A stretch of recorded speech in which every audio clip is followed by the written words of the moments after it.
Welcome to Scratched Up Live number 42. I'm your host, Derek Obscure. This is Quarter Day Recordings. This is the Quarter Day Recordings YouTube channel. Your first stop for hip-hop discussion and music production. You know what it is. We've got a special live stream reaction tonight. Live reaction to the Clipse album is happening right now. We're going to hop right the hell into it. I hope you guys are doing nice on this July night, this summer night. We are in the throes of summer. All right, people. Right in the throes of summer. And it is hot. All right. It has been hot as hell. You know what I mean? Bada boom, bada bing. Are we doing good? How is the thing? How's the team going? Alright, I'm just making sure that we're all good in the hood on the stream side of things. Yes we are. Alright, just looking for that confirmation. So yeah, I mean, I don't want to waste too much time getting into it. I got a lot of stuff to talk about after we listen to the Clipse album, but we're going to start with the Clipse album because it's been out for 47 minutes now, and that's too long. I feel like I'm already missing out. I feel like I'm already behind on this new music. So, I guess without further ado here. Now, unfortunately, I'm not going to play this one outright. Excuse me. I'm not going to play this one for your consumption, just for mine. You need to go and listen to the album for yourself. I'm sorry. If you came here, if you clicked on this video thinking that I was going to play you the music tonight, you're mistaken. Because these motherfuckers, they'll probably claim my ass. And all power to them because, you know, you got to make money on your music somehow. So I'm not even mad at it. But you're going to have to listen to the album for yourself. But what we will do is I'll put the lyrics up and I'll give you my live reaction to what I'm listening to. All right? Kind of break down what I'm hearing for you guys as we go. So, oh yeah, well, and let me kind of prep the other things that I have to talk about as well before we dive into this album, because we're going to dive in, and we're going to dive in hard, and we're going to dive in fast, and we're going to dive in deep. But afterwards, it'll be wise to stick around, because I'm going to talk about all sorts of juicy things, including Lauren Pisciotta, who we have covered pretty much extensively at this point, and her lawsuits against Kanye West, her sexual assault lawsuit against Kanye West. Lauren Pisciotta has added more details to the lawsuit. She added an amendment to her sexual assault lawsuit against Kanye West, and I have not read it yet. I just kind of saw it tonight as I was prepping the stream here, and we definitely are going to read about that. We have some discourse on Reddit about it as well that I want to look at. We're also going to talk about Kodak Black got the key to the city of Pompano Beach, Florida. All right. Outstanding citizen Kodak Black. We love him, don't we, folks? Also, Boldy James spoke on his J Dilla collab album. Both Detroit natives. Apparently, they have a whole project in the vault, and it's kind of, well, I'll let Boldy speak on it for you, but it is interesting that he kind of spoke on it and gave an honest look into where that's at. Lady Gaga is selling a t-shirt with AI-generated design. Pretty crazy. You know, we like to cover the usage of AI over here on Quarter Day Recording. So that's just another tale or another chapter in the AI tale, this AI saga that's been ongoing for the last couple of years. And it's pretty obvious that it's AI. So, you know, Lady Gaga, A-list artist, selling AI-generated designs. Pretty fucked up. And then I may get into this, like, theory that I have about the overuse of AI in hip-hop and how too much of that will ultimately cheapen the genre as a whole, or at least the music. Hip hop is very wide umbrella. There's a lot of different pillars in what makes up hip hop. But as far as the music goes, we keep using this AI in the wrong ways, and the shit's gonna start sounding real cheap real quick. So that may be something I get into. But first and foremost, we're gonna check out this fucking Clipse album. First Clipse album in like 15, 20 years, something like that.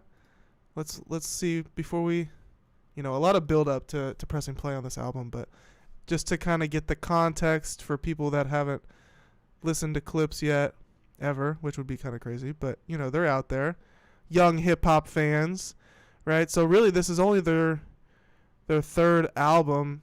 I guess their fourth album. So they had Lord Willin', and then they had Hell Hath No Fury, and then all these Re-Up Gang mixtapes, which I have not listened to. I think these were, I may be mistaken, but they may have recently been added to Apple Music here. I think these are mixtapes. But then Till the Casket Drops was their latest project, dropped in 2009, before this one that came out tonight. So reunited, brothers in arms, Clipse, Pusha T, Malice, Pharrell Williams produced like every track on this, and also kind of go through the features here.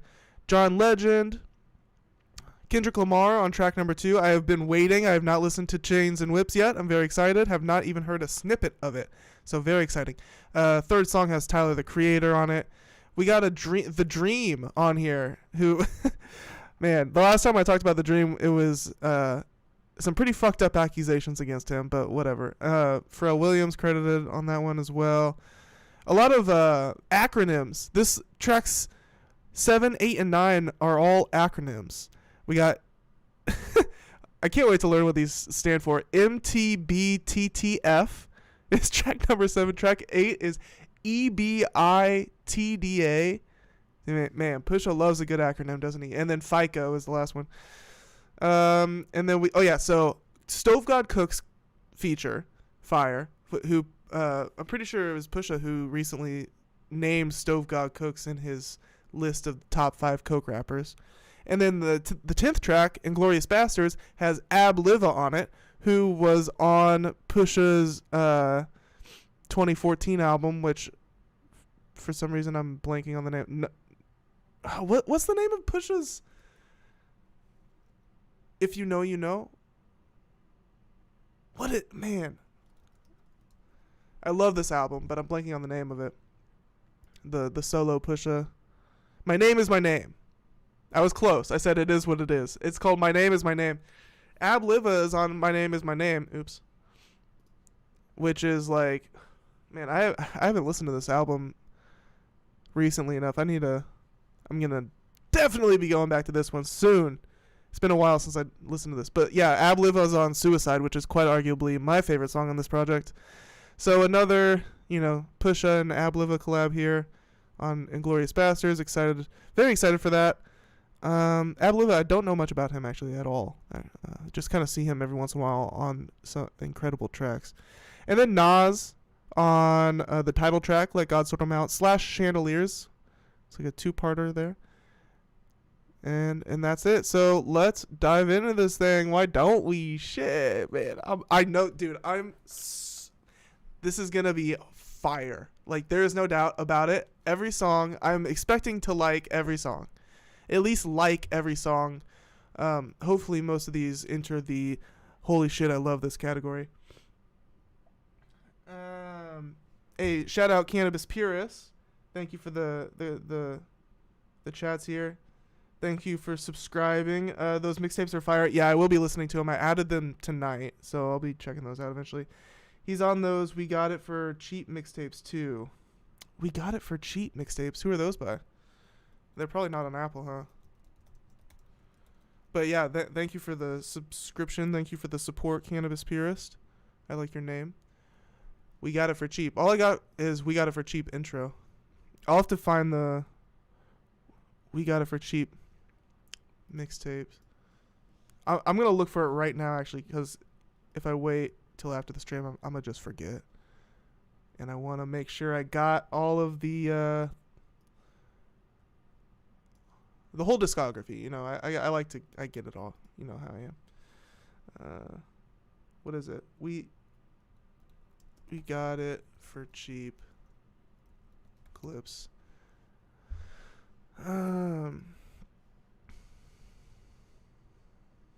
So yeah, these are mixtapes of by Clipse that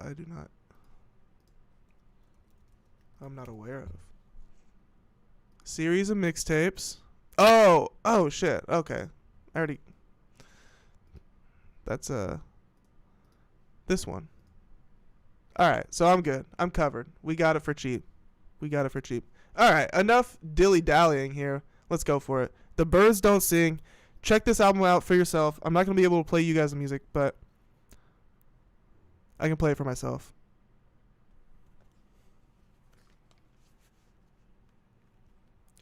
Pusha with the first words on the album.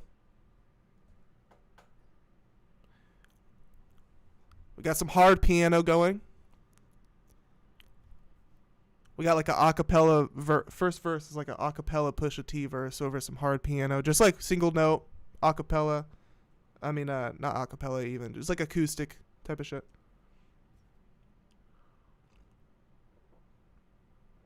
Yeah, it's not acapella. I meant acoustic. And then the synths come in. We're building something here.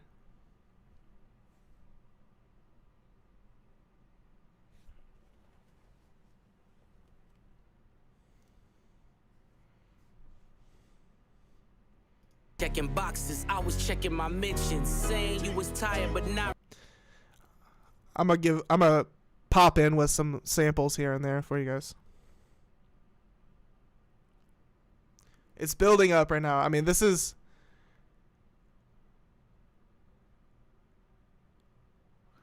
I'm not gonna lie, this is feeling like some shit off of like My Beautiful Dark Twisted Fantasy, because it's Pusha T and it's got like I don't know, it really does have my Beautiful Dark Twisted Fantasy vibes going on, which I'm sure Pusha would love a nice Kanye comparison right now, right?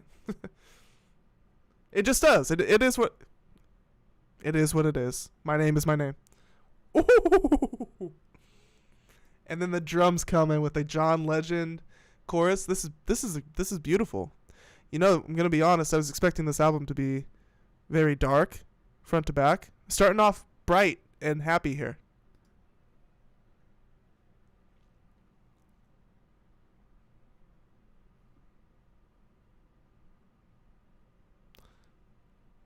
Bro, Pusha really did just like jack all of Kanye's resources and swag and aesthetic. Like, he just took all of the good shit that we liked about Kanye's music and his albums. That's all, like, Pusha's got all of that now. I mean, Kanye has, you know, a few people in his camp, I guess. Not really. Fucking, he's got fucking, Justin LeBoy. And Jim Jones. That's all Kanye's got left.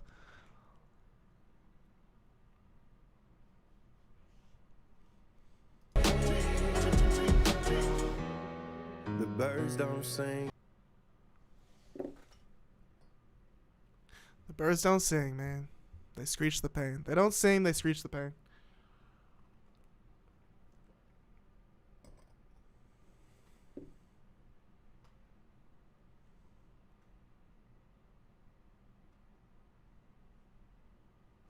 Oh, shit. Let me get you guys the lyrics. There we go.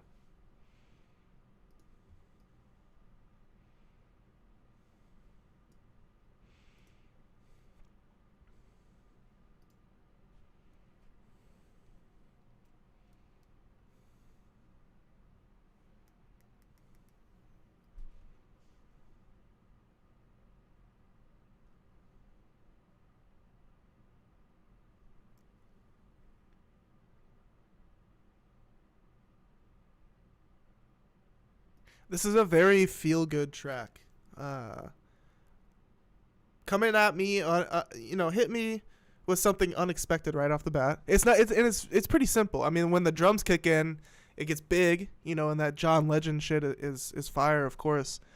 So it's definitely, it gets grandiose, but the beginning and the part that I'm in now, when it kind of settles down, it's very kind of a simple track, and it's gorgeous. I'm liking this a lot.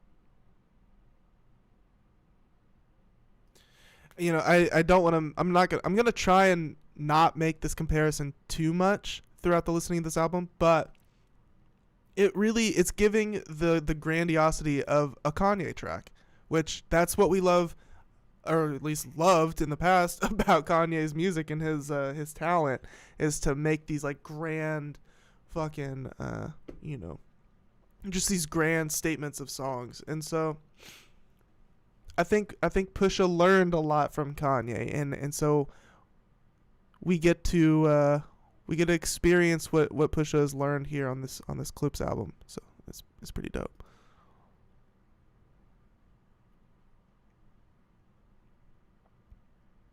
And Pusha gets to remain himself at the same time. You know, he didn't have to sacrifice his career for Kanye. You know, he's got a good head on his fucking shoulders. It's dope.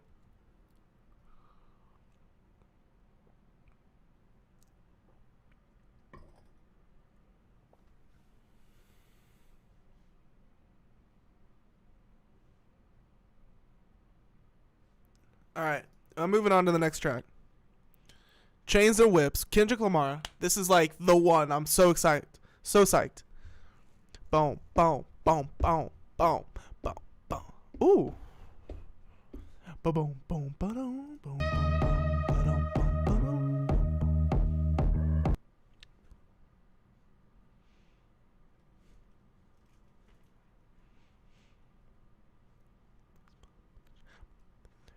Chains and Whips.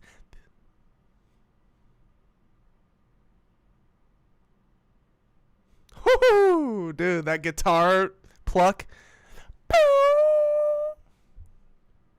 Too much enamel like necklace. I buy bitches, you buy them sections. You buy. Whoa.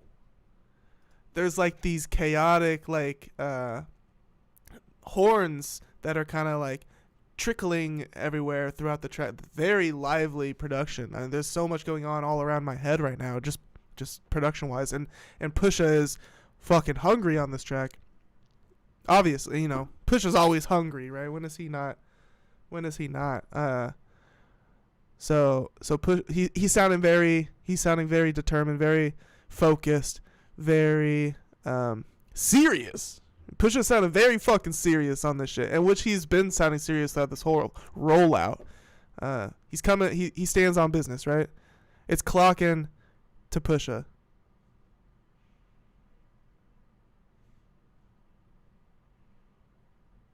Some sound checks I know better than my name that was delicate. No one know where you're delicate. Crush you in pieces, breath of it. Close your heaven for the hell of it. They could be a fella, veterans. I'm watching your fame escape relevance. We all in the room, but you're an elephant. You chasing a feature out of your element. Those left diamonds under inspection. The question marks block your blessings. Tombstones in the desert.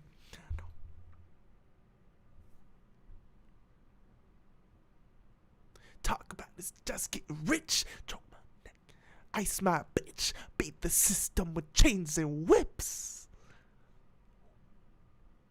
Dude, Kendrick's gonna kill this shit, man. Kendrick is gonna kill this beat. I'm so psyched.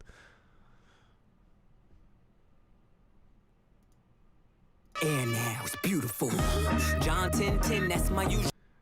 This I'm gonna rewind it a bit. This like horn, I kind of tuned in there right when it was ending, but it goes I love that shit. Here, let me play it again. It don't take much to put two and two. Your luck Hold up. It's coming up. gasping for air now. It's beautiful. John 10:10, that's my You got the idea. Mamas is falling out in funerals. And bomb and blow, they now funeral.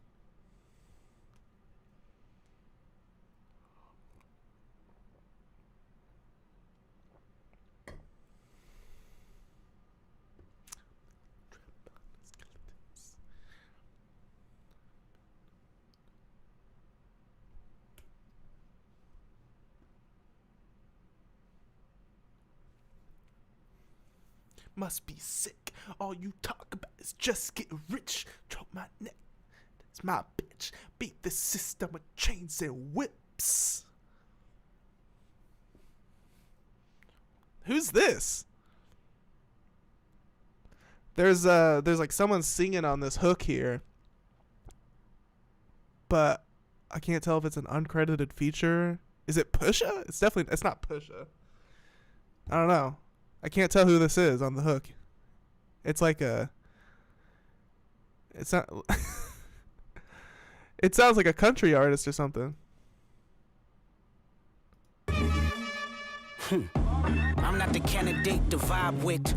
I don't fuck with the kumbaya shit.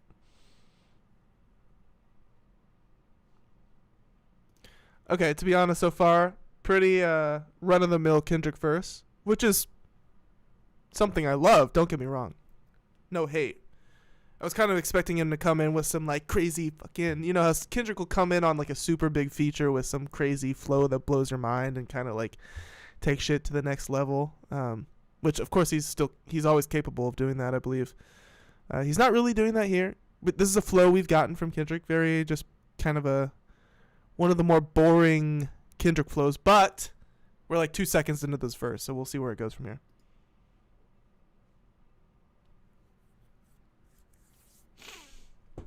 Let's be clear. Half my profits made to rock him. Hey, shout out Rakim. I got Rakim back here with me right now. Shout out Rakim. Rakim.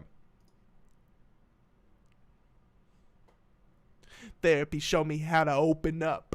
It also showed me I don't give a fuck.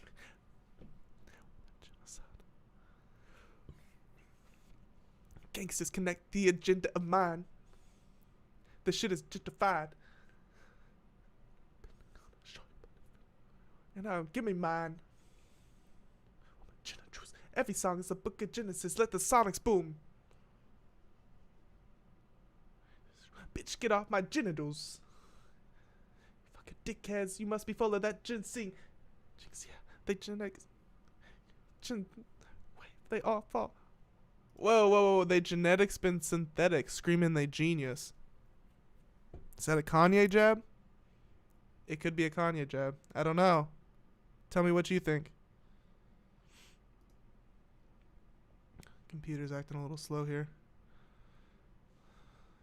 1 second. Get out of some of this shit. Get out of that. Oh, oops. I closed too much.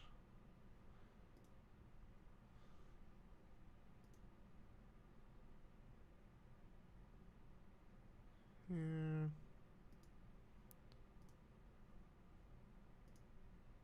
Oh, oops. Gotta getting back on track here. 1 second, people.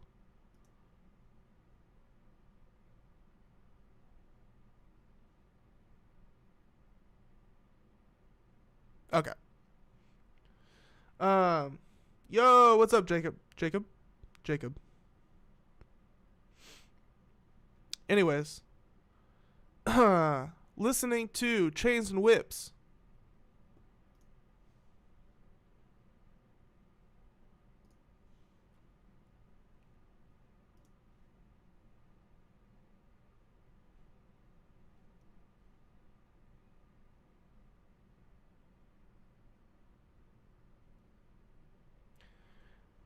Jacob, no, I did not see that. Good look.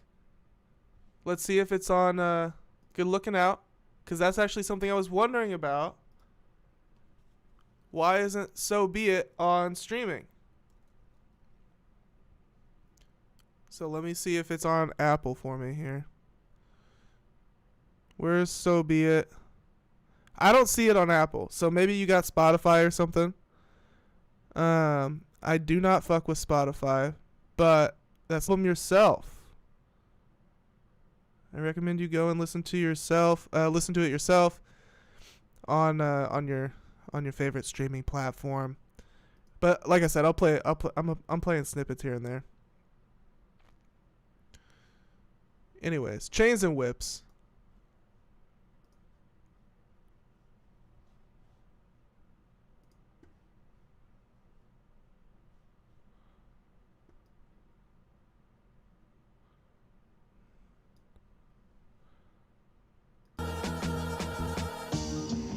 POV, Tyler the Creator. POV, kilos in my mind. Back, take Amtrak down south, then she flies back. My connect has ponytails tied back. I just hit 6 mil behind. See, this is the vibe that I was expecting the entire project to be. We started off with that first track, which was very bright, very much more bright than I was expecting.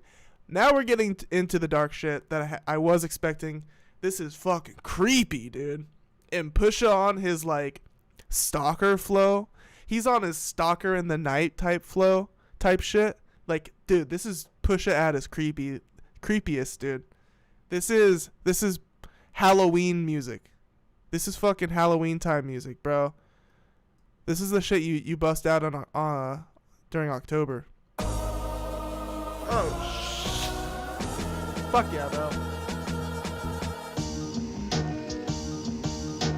POV, kilos in my mind. Back, take Amtrak down south, then she flies back. My connect has ponytails tied back. I just hit 6 mil behind Tyvek. They content create, I despise that. I create content, then they tries that. Bro, he's hating on the content creators, man. You know, I wouldn't expect Pusha T to like me very much. I will admit that. I've topped all these lists. Where's my prize at? And 20-year thousandaires.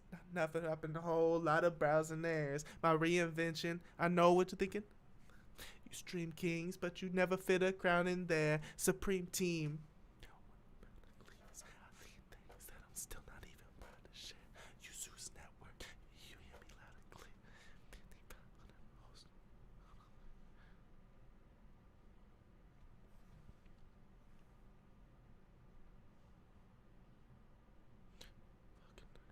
Willie Falcon. Shotgun with your ex feels like Malcolm's near.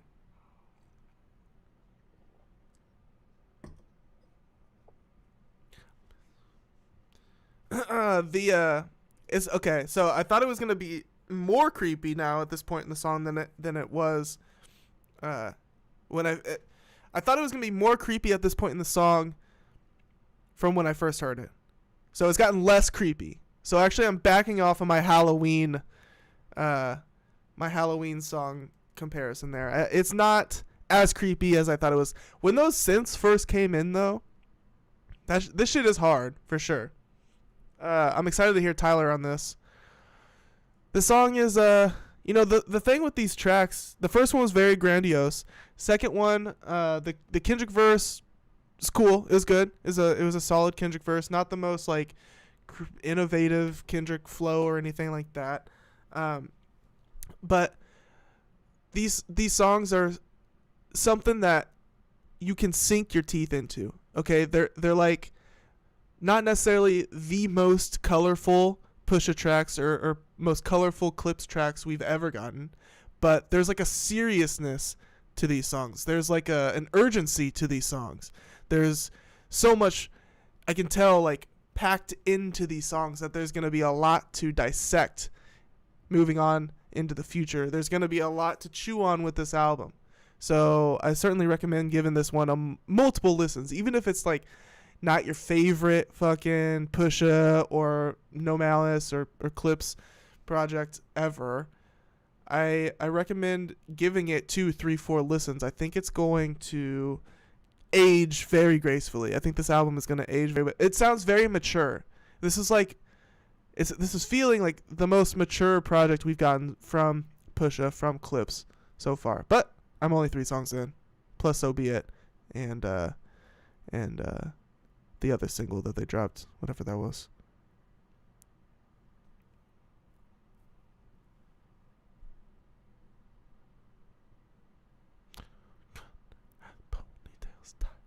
I just hit 6 mil behind Tyvek. They content create. I despise that. I create content, then they tries that. Run these jewels, buy back. I've topped all these lists. Where's my prize at? Woo! Tyler. I got deaf and blind bitches trying to see what it do. Look.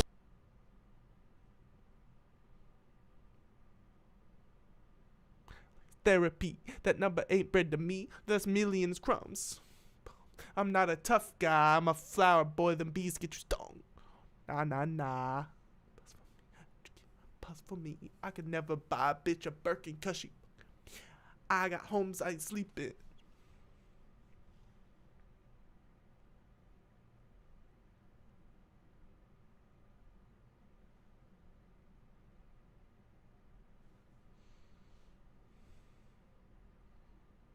I came to terms that I'ma probably outgrow my hero. Come get with me. POV kilos in my mind. Back take Amtrak down. Sheesh, bro. When that when the hook drops in there, you realize how powerful this shit is. There's this synth that's going on in the background on the hook, which is kind of like the magic for this song. It's like, listen for that. Listen for that. I'm gonna play it for you. That shit is hard, dude. In my mind, back take Amtrak down south, then she flies back. My connect has ponytails tied back. That shit? I just hit 6 mil. Yeah. That's gonna be on repeat. POV. This one's a rotation track. This one's gonna be thrown in the rotation for sure. Create, I despise that. I create content, then they tries that. Run these jewels, there's rules I don't buy back. I've topped all these lists. Where's my prize at? Oh, beat switch. Oh, bro. Pharrell is the Bentley leather man. Pharrell is a king of the subtle synth. Pharrell's the king of the subtle synth melody, bro. Like, Pharrell, you got a basic, like, pretty, like, good, solid, but nothing, like, extraordinary type beat. You give that shit to Pharrell and a synthesizer, and he is gonna, with, like, a keyboard, Pharrell is gonna put the fucking candy on that beat and take it to the next level. He just has that ability. He has that talent, and obviously he always has, but that's what it is specifically. Like, Pharrell's drums are pretty good usually, but it's the melodies that he comes up with. He's always got that secret sauce, man. This shit's fire, bro. The production on this shit is fuego. I'm watching new niggas rap just to OD. If I didn't give you both sides, I wouldn't be me. I was the only one to walk away and really be free. As far as I'm concerned, been on my closet. Hold up. This bar right here, as far as I'm concerned, I do really be he. That's fucking dope. He goes, I was the only one to walk away and really be free. As far as I'm concerned, I do really be he. Fuck yeah, dude. The way that when Pusha says it, it's dope, I promise.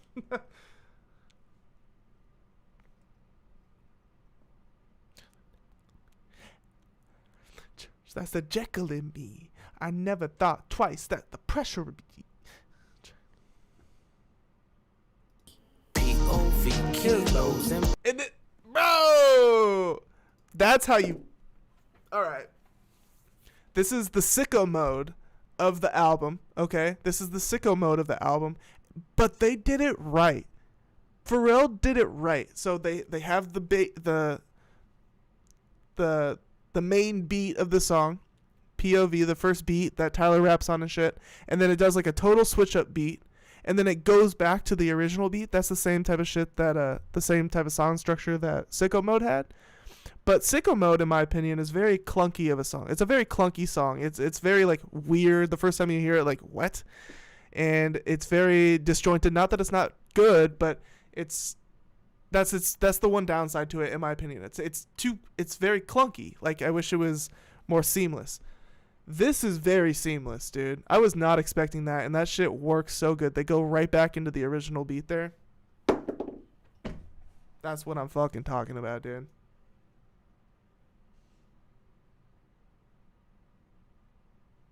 To walk away and really be free. As far as I'm concerned, I do really. Skeleton key. If I lie to myself, I can sell it to me. Suck along with rappers I never believe.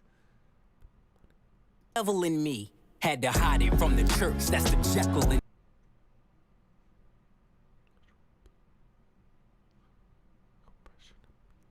POV kilos in my back, take Amtrak. For the money, that's the devil in me. Had to hide it from the church. That's the Jekyll in me.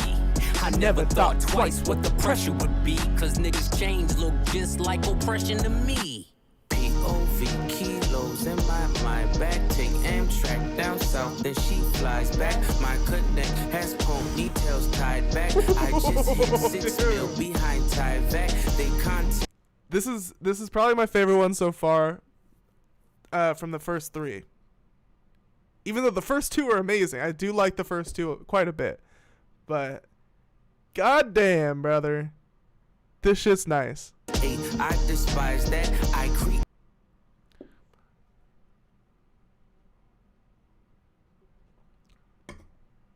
Where's my prize at? I've topped all these lists. Where's my prize at? All right, So Be It Part 2. Interesting. And I'm very curious about this because So Be It has been stuck in my fucking head constantly since it was first released or teased or whatever. I say teased because it, as far as I'm aware, now I haven't been able to find it on streaming, but Jacob Finster here in the chat says that they put the OG So Be It on streaming. Apparently not for Apple Music yet, though, because I didn't find it. So maybe it's on Spotify. But here we are. So Be It Part 2.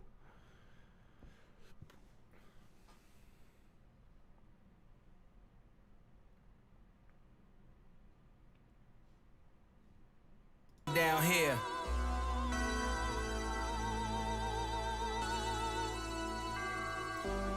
When I was born, grandmama could see it. I be Bentley driven and very strategic. RM sleeve, no diamonds are needed. Floors are heated, so be it, so be it. Is this the same Fucking lyrics? with P, get something to meet you. I'm not 100% sure, but it seems like it's the same lyrics from the first one for the hook, just a different beat now. Interesting. I like this beat. It's cool. You know, we got the fucking chamber choral vocals in the back. We got the opera vocals or whatever the fuck you call it. Some fucking Sunday service type shit or something. I don't know. No, this is like a gothic cathedral. This is like some gothic cathedral type shit. Your body, we help you free it. Then we wait for TMZ. Oh, bro. That shit's hard, bro. That hits like a rock. Cuz it's got the reversing cymbals or something going on. There's like a reversing effect going on, and then that kick comes in, that 808, it's like boom, boom, boom. It's like full body, full chest, bro. That 808 is full bodied. To meet you. It's a stomp. That's not a kick, bro. That's a curb stomp. That's a fucking curb stomp. When I was born, grandmama could see it. I be Bentley driven and very strategic. RM sleeve, no diamonds are needed. Floors are heated, so be it, so be it. Fucking with P, get something immediate. Your soul don't like your body, we help you free it. Then we wait for TMZ to leak it. It ain't no secret, so be it, so be it. Smoke.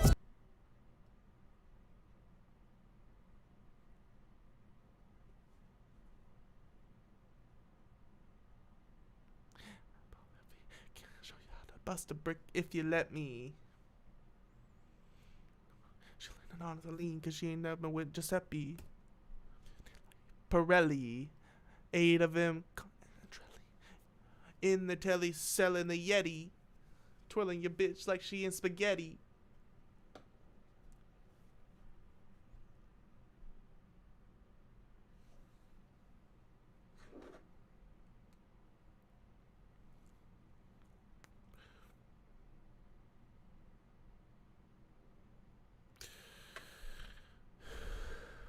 All tagged the same place that they would get me. Ski.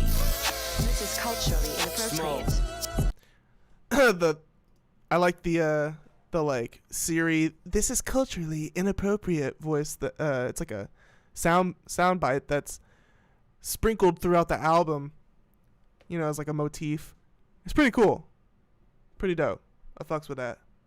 You know, sometimes motifs are cringe or annoying or ridiculous or just dumb or they won't age well, but that's tasteful. It's nice. It's not long. It's just like a producer tag pretty much.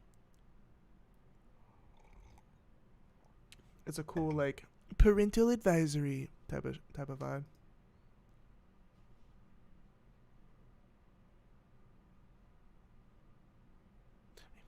You ain't malice. Being quiet ain't right. You ain't Paris. Blow money. You own money. We ain't balanced. You ain't believe. God did. You ain't Khaled. All black. Back to back. This ain't traffic.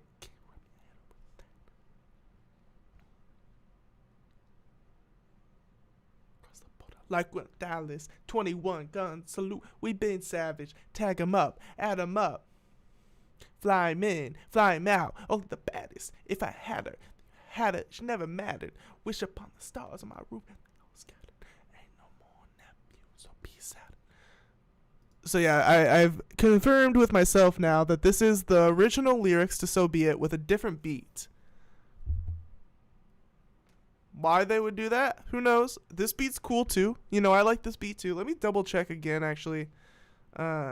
See if the original So Be It, is it on streaming?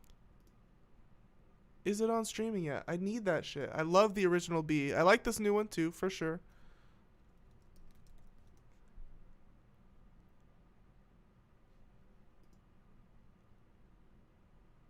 But yeah, I'm not seeing it. I do not see it. So Be It 2.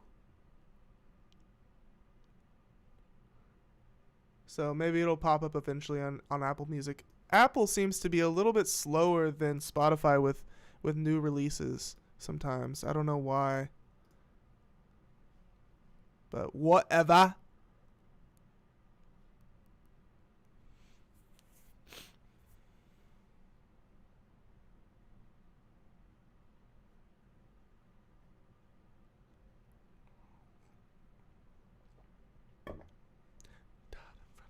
Calabasas took your bitch and your pride in front of me. And her lip gloss was popping. She ain't need you to eat. That's a Travis Scott diss.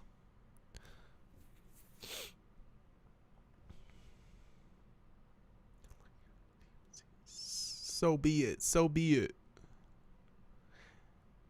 This is culturally inappropriate. All right, moving on to the next song. Next track. Ace Trumpets. So this is the single that I couldn't think the name of earlier. This song's great. Yeah, this song's hard as fuck. And I believe Pusha said that this was his favorite on the album, his personal favorite, in an interview that I watched. So that's good to know. I love the heavy ass bassy synth on this shit is just bonkers, dude. Like, it blew my fucking face off when I first heard it. And that the like double kick that happens, it's beautiful, bro. Like, fuck, dude. I love the drums on this shit. The production, Pharrell outdid himself on this one, for real. That the triple kick there, it's like that shit. Fuck me up, man. Look at them, him and him, still waiting on Yeezy. I hope you got your squeegees. Had your interviews, I just keyed life's peachy ASAP. I'm being cautious with playing too much of these tracks. I don't want my shit. I've had streams in the past where I play tracks just like outright, like especially new releases by big artists. My whole stream will get blocked and taken down while streaming. It's a disaster. So I'm being cautious with how much I play of it.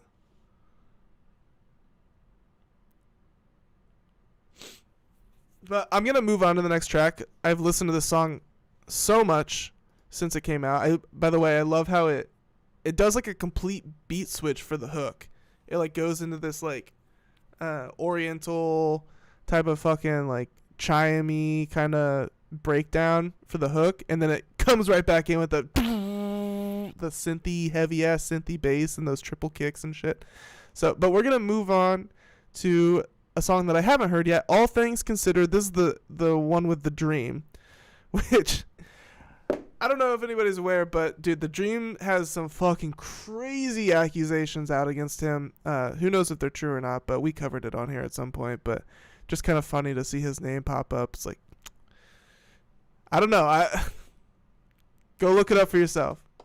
By the way, if you're liking this kind of content, hit that subscribe button. We do live streams every week, talking about hip hop happenings and listening to new music and producing music too. So yeah. Anyways, let's continue on.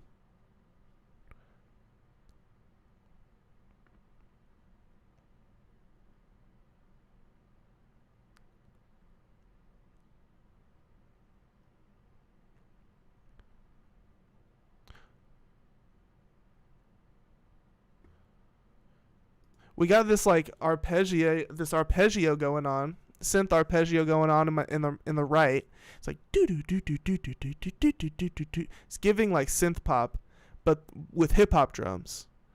So it's another switch up here. This album has so much to give so far. I am very much enjoying it, albeit not super fucking alien, not like changing the game or anything like that. It's not like innovating or anything, but it's just very solid. This is like very solid hip hop here. Very solid bars. The bars, every single bar spit by both of these guys, by Clipse and Malice, are just so fucking potent and heavy. And then Pharrell's production on here, it just like, there's so much to sink your teeth into. So many, like, all these beat switches and shit. And this is fucking great so far. And it's keeping me on my toes too. It's like hitting me with shit that's like kind of unexpected, but not too weird or anything. That's a pitfall. You know, sometimes you get a little too crazy. It's like, oh, I wish they would do something new. Wish they would do something different. But then an artist does something too different or too weird or too, you know, they're trying too hard to do something weird and it doesn't work out. So I appreciate it's legible. This album is very legible. It's not hard to digest. It's very like, it is, you are getting what you are picking up, right? There's no like deciphering. You don't have to decipher shit. You don't have to like stretch your mind. Like this is like fucking, I don't know. I feel like I made my point pretty well. All right. Anyways, pressing play on this shit. It's for my stalk with the baby in it. If the sky's not your limit, you'll never get it. Turn niggas statistics. I'm so sadistic, so religious. That's so malicious. No division, still snow magicians. Blitzing niggas for riches like fourth and inches. Pay attention and listen. The snakes hissing. Niggas.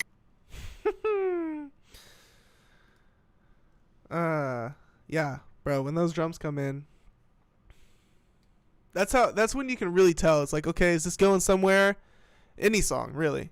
Is this going somewhere? I can't really tell like what's going on. And then the drums come in, it's either like, oh yeah, that was it, or nah, this ain't it. That's usually when you can tell.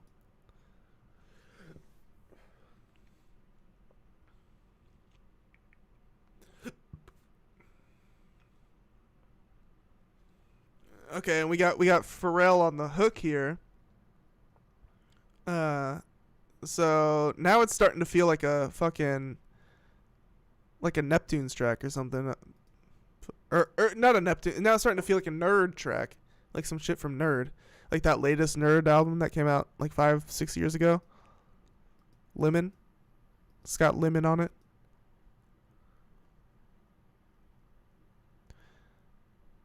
I'm not a huge fan of Pharrell's vocals all the time. This is one of those instances. This is probably like the lowest point on the album so far. This Pharrell hook here specifically. The rest of the song is fine up until this point. I don't know. Pharrell, he just has these like weird auto-tune, like oddly pitched fucking vocal effects on sometimes. I don't know why he does that. Like, does not sound super pleasing to the ear. He could his vocal production work, his vocal production game could use some work. I feel like he has a nice voice. Like, he could do so much cooler things with it, I feel like, but we get a lot of this kind of shit from him these days. We gon' tuck it till it all falls down. When this chess game is It's like a bad T-Pain.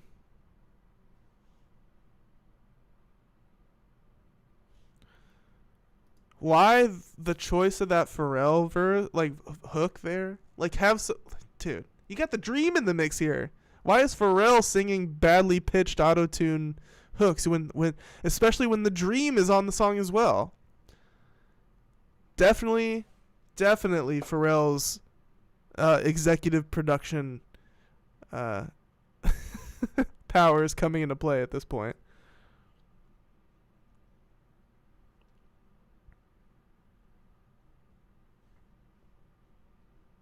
Writings was on the wall like hieroglyphics. My circle split up the pie, that's long division.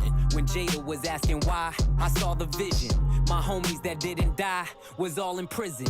Visits behind the glass, my mirror image. Skin is blemished.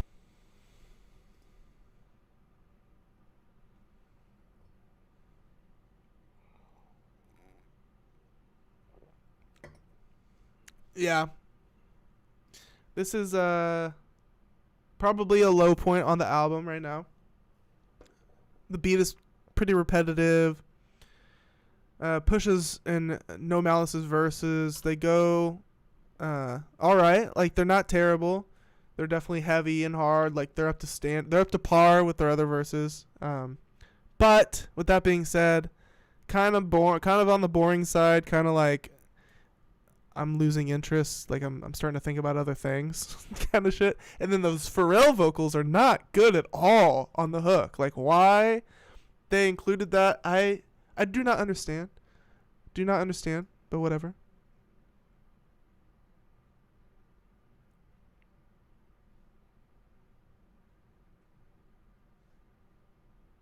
slide of iguana, stuff the walls for tomorrow. Fuck, I look like tryna borrow, blow a budget. Like fuck it, we gon' tuck it till it all falls down. When this chess game. It's not sounding good. So now we got the Dream in here. You can poison the rule and technicalities, ain't no way around it. Right? Those vocals sound so much better. Why the fuck is the Dream not doing Pharrell's part? Like, why? Such a bad mistake. Such a misstep. Everything has been going very smooth up until this point.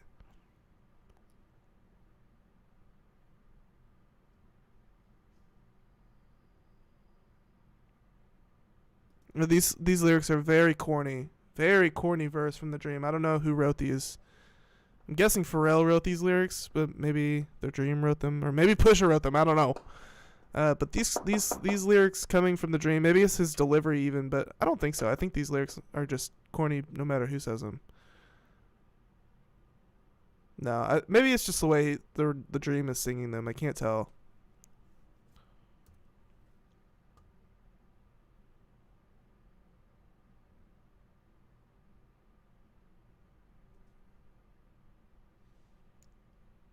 It was worth the suspense. I've considered all things. Yeah, I don't know about that one.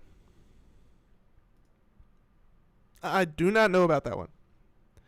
Now we're on MTBTTF. So pretty excited to learn what this one means, or you know what it stands for, what the acronym stands for. Curious about that shit.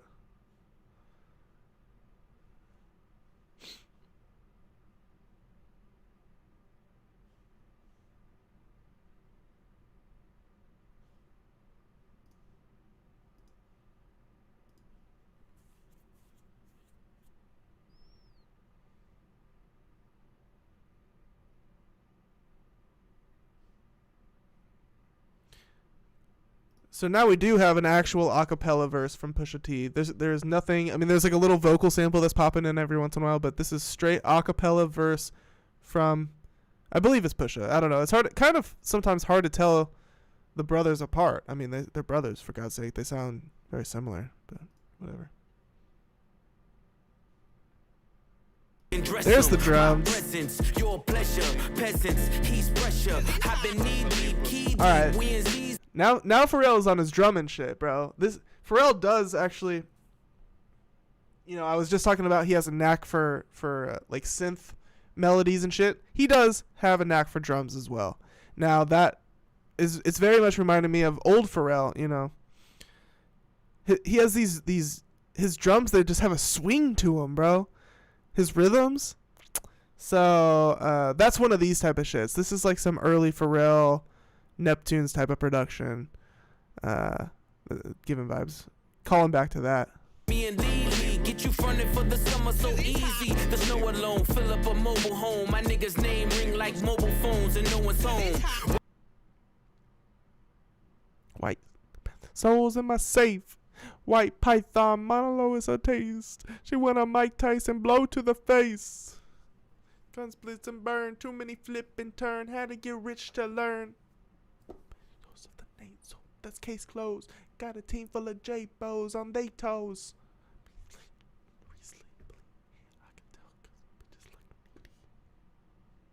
Blow to the face. When the blows in the crates means more ice for the moles and the ace. Made $1 million off a flow to the nays. Niggas saying that it won't just a phase. 9/11. This is one that's gonna be put in the rotation playlist, if you know what I mean. This is a rotation type of vibe. Pusha is sounded really fresh on this one, very fresh. Sounded like he's been practicing his flows and shit. He's got a lot of practice in. More practice than he did 10 years ago. Right? I think about his rhyming on My Name Is My Name and his flows on My Name Is My Name, and he hasn't completely changed. Like, obviously a lot of those flows are still here and very much present in a lot of these songs, but very much more creative nowadays than he used to be with the flows that he's pulling out. Pusha, it's pretty dope. Like I said, like he definitely certainly learned a lot from Kanye, and I don't think he would disagree with that either. Not to say that they are seeing eye to eye now, because they're obviously not, but he did learn a lot from Kanye. We can't take that away from Kanye, as much as it pains me to say.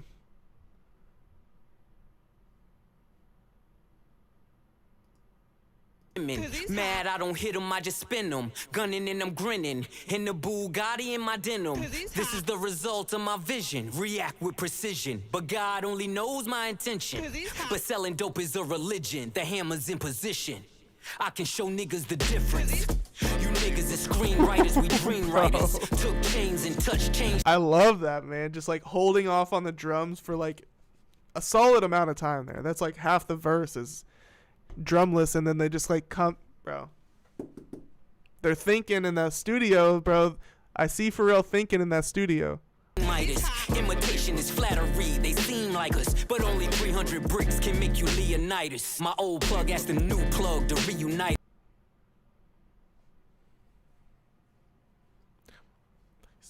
I'm talking 96 Hove. Blow to the face.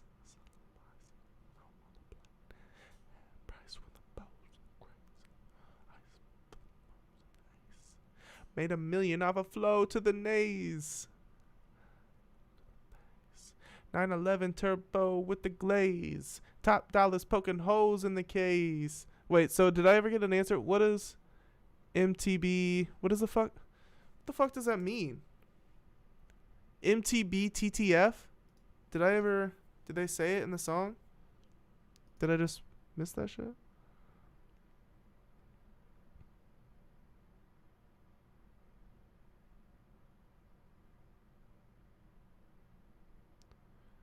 I don't know what the fuck that stands for. My old plug. MTB something or other. No, it doesn't. What the fuck? Whatever. Alright, next track. I guess I could go to Rap Genius and figure it out. Maybe they've got the answer for me. Next track. EBITDA. Okay, it's kicking off really quick here with a cool Pharrell rap verse. So Pharrell put down the auto-tune, thank God, and he's just doing more of a straight up rap verse, and it comes in quick. It's like right away he starts rapping.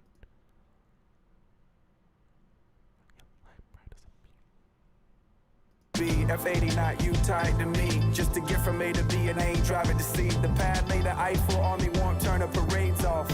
God bless takeoff. I said I want God bless takeoff, man. Rest in peace.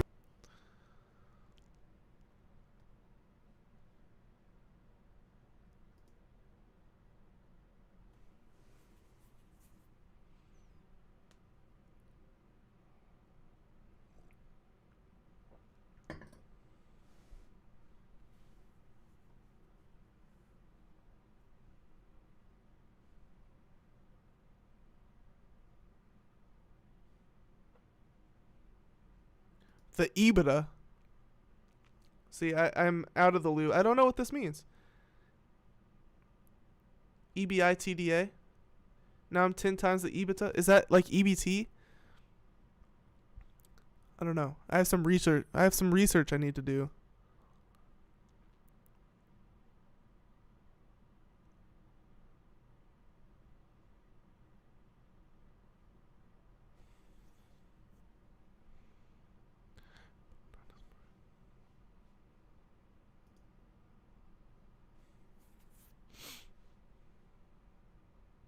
In the shipments at the Portsmouth Harbor, something for the face numbers and the nodders. Grew up playing real life Contra. Never give up, that's the mantra. Lifting all this weight, now I live behind the gate. Should DJ the way they digging through the crate. I need more space to make paste. The rap pass is running out of tape. The drug money busting out the safes. Scammers running in and out of chase. Bottle service running out of ace. That's nice, dude. This is nice. 10 times the EBITDA. Money talk, who's speaking of? Y'all don't dream enough. My third passport, I ain't seen enough. Breathe up, that ain't steep enough. The scale don't lie, you ain't even us. That's catchy, bro. I don't know. That the cadences and that shit are nice. Alright, here's the Stove God Cooks collab. FICO. This was fun, bro. Fourth down, streamline, moving weight was like lipo. The rest of y'all stuck in the rut. Niggas That's where the knife go. I guess they wasn't fucking with us.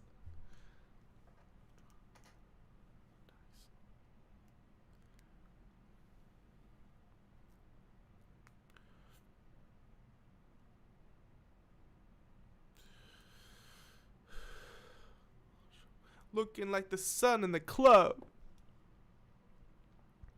Gotta be the FICO. I'm talking 850 or bust. See your real power.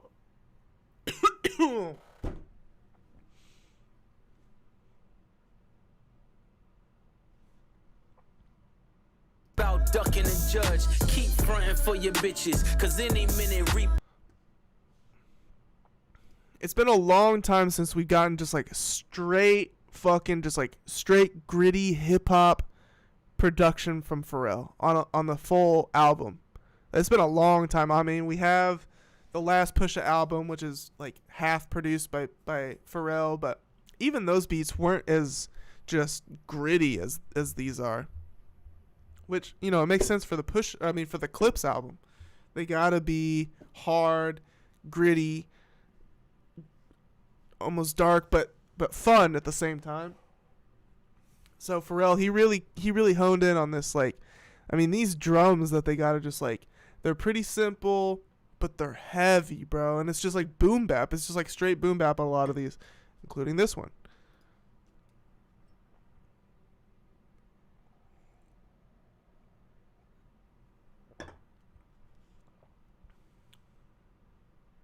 The last words you hear in the trunk. You don't know what I know. You ain't seen what I saw. No, you ain't been with. Love Stove God Cooks. Love me some Stove God. He's got such a cool voice. Shooter turn you inside out. I heard the feds turned the crib inside out. Fresh Prince jacket, boy, cook him to the inside out.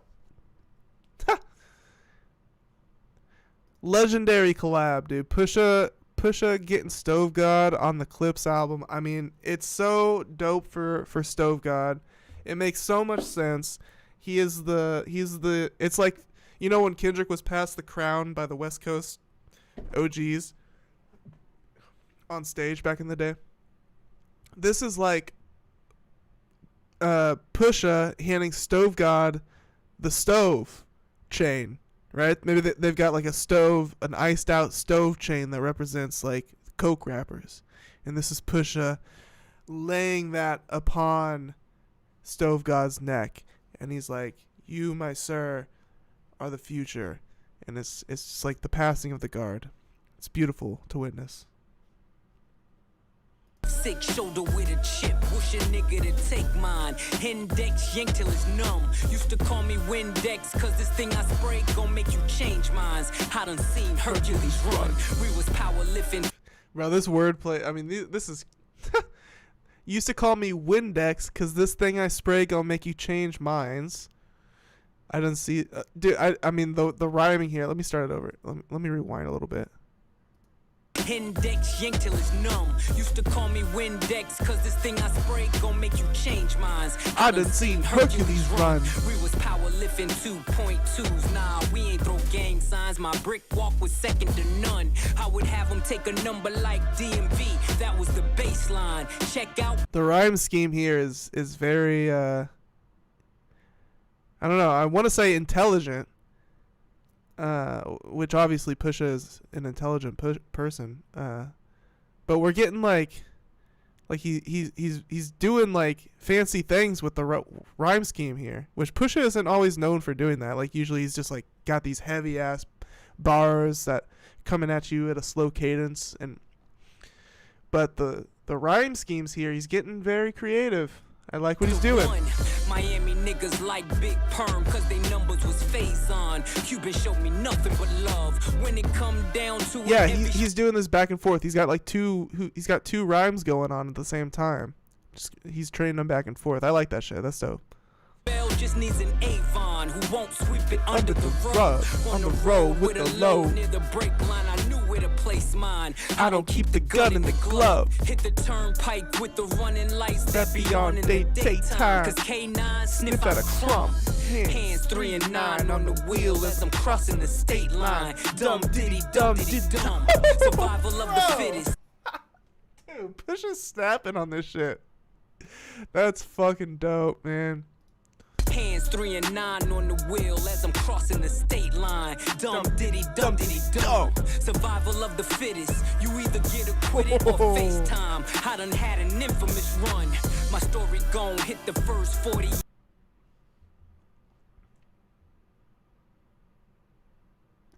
And then Stove God. I mean, there are some fucking gems on this album, man. I mean, a lot of gems. Really, there's only been one big misstep in my opinion so far, and that's that first one with Pharrell on the hook, with the fucking auto-tune to shit. Pharrell. Yeah, all things considered, with the Dream and Pharrell, that song is kind of cursed. I mean, I was already a little skeptical about the Dream being on it, just because of his fucking controversies, but the Pharrell hook is so bad, and the Dream's lyrics on it are so corny. even though the dream sounds all right, the what he's actually saying, I can't tell if it's the lyrics themselves or if it's the dream's delivery. Something about it is super corny to me. So that's the only misstep so far in this otherwise like very solid project here. Next up, Inglorious Bastards with Ab Liva. Very excited. Suicide is probably my favorite track on My Name Is My Name, and that track features Ab Liva. So let's give this one a shot.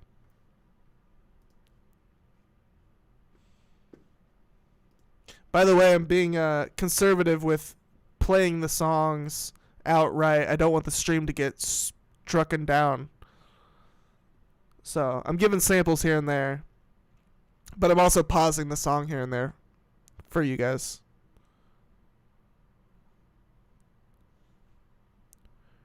Alright, this is an upbeat. We got an upbeat kind of like marching band type of vibe going on here. Watch MC Alpha with the open. That's the only back and forth that I'm posting. Bouncy drums, dude. Pharrell's always coming in with the bouncy ass drums.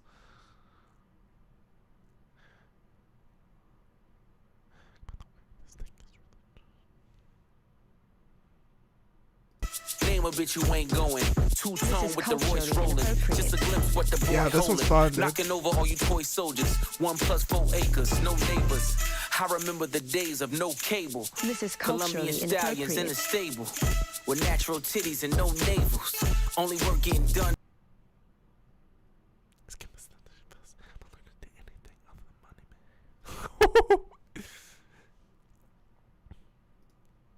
He goes, I'm allergic to anything other than money behavior. I don't know. The way that he says that shit.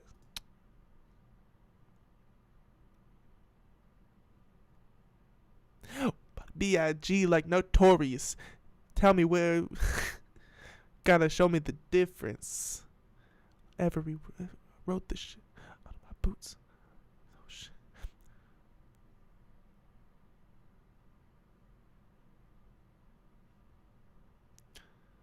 I got the Jay-Z meme in my head going right now. You know, you see it when a song is actually kind of going hard.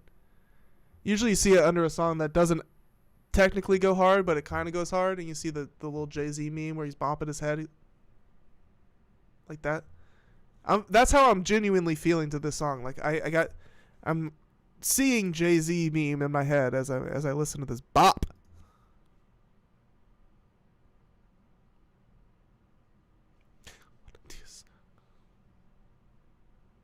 No petroleum. Back then, he'd work under linoleum. Back thinking, got me standing on his podium. Chop the roof off, nigga, this cool talk. A Virginia nigga. Bouncy as hell, dude. That's the thing with Pharrell production. I'm so inspired by Pharrell. You gotta have the bouncy drums with like a nice little swing to them. It's the bounciness, and you're hitting those pockets. So yeah, very much inspired by Pharrell, my own music production. This shit's fire, man. Such a great project so far. Just can't believe that one misstep of a song with The Dream and Pharrell's shitty-ass auto-tune vocals. Really, it sucks. It's like a thorn in the side of this otherwise really great album.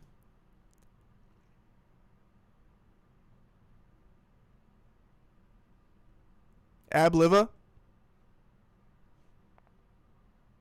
Seats white, but the six blacker than Umar. Niggas trying to stop my play, Parisian nights. Private rooms at bar, do pray the season's right. Vuitton hug my arms, scribbled.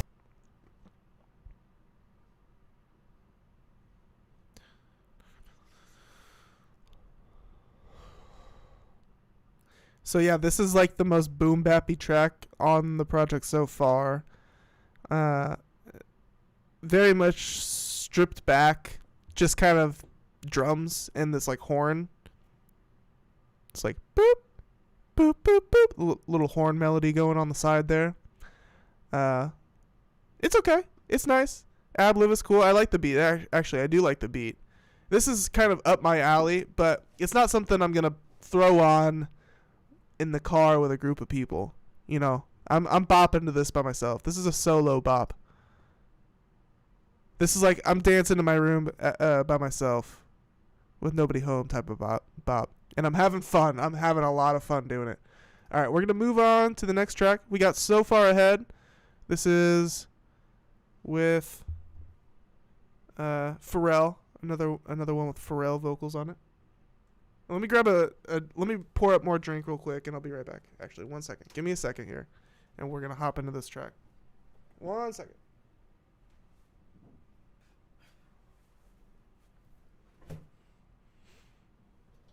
I'm back. Thank you for sticking around. We're gonna finish out this Clipse album, and then we are going to hopefully you'll stick around for some stories, some current events that I'm gonna talk about afterwards, including updates to Lauren Pisciotta's sexual assault lawsuit against Kanye West, including Kodak Black was awarded the key to the city of Pompano Beach, Florida, among other exciting things. So hopefully you'll stick around after this. But let's finish out this this Clipse album. I keep saying Pusha T album, but this is a Clipse album. It's very not used to this, not used to getting new Clipse albums. So this is fun. This has been fun. So far ahead with wow, this is like soul. This is like gospel. Pharrell singing a gospel track that they sampled. At first, I was about to say, is this an AI sample? But no, this is Pharrell did like a gospel track, and then it's like they sampled that. It's interesting.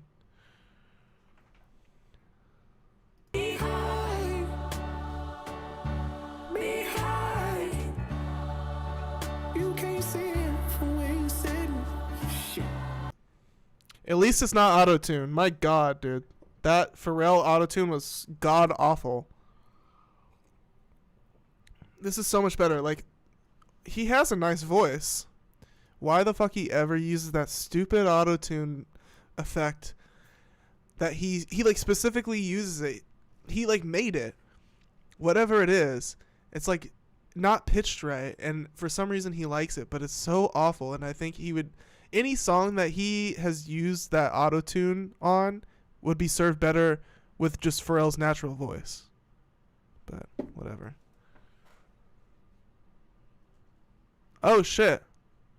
That shit immediately does a fast switch up. So the song just starts with this Pharrell gospel track, and then it immediately switches up after about 25 seconds to just like a hard-ass... One of these hard-ass synth beats. Like... It's like a boom bap, like classic like boom bap drums with these sharp, bassy, subby synth rips, like on what? Dude, I keep forgetting the name of the like on Ace trumpets. So it has a subby synth similar to that on Ace trumpets, which I love.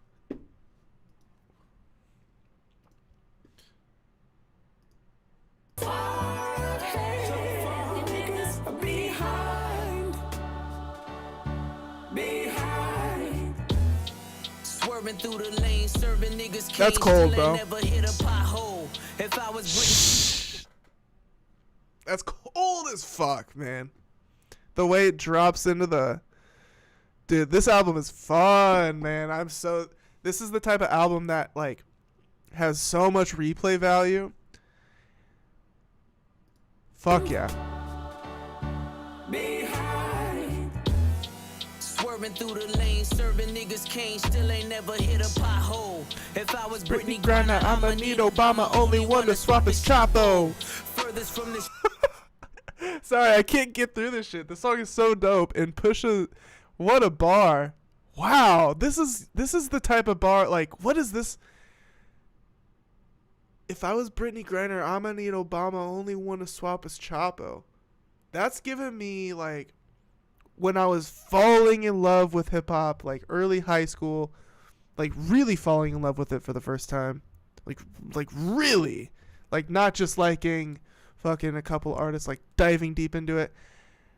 If I was Britney Griner, I'm gonna need Obama, only want to swap his... This is giving like Childish Gambino and like Chance the Rapper early type of bars that were like super impressive to me at the time.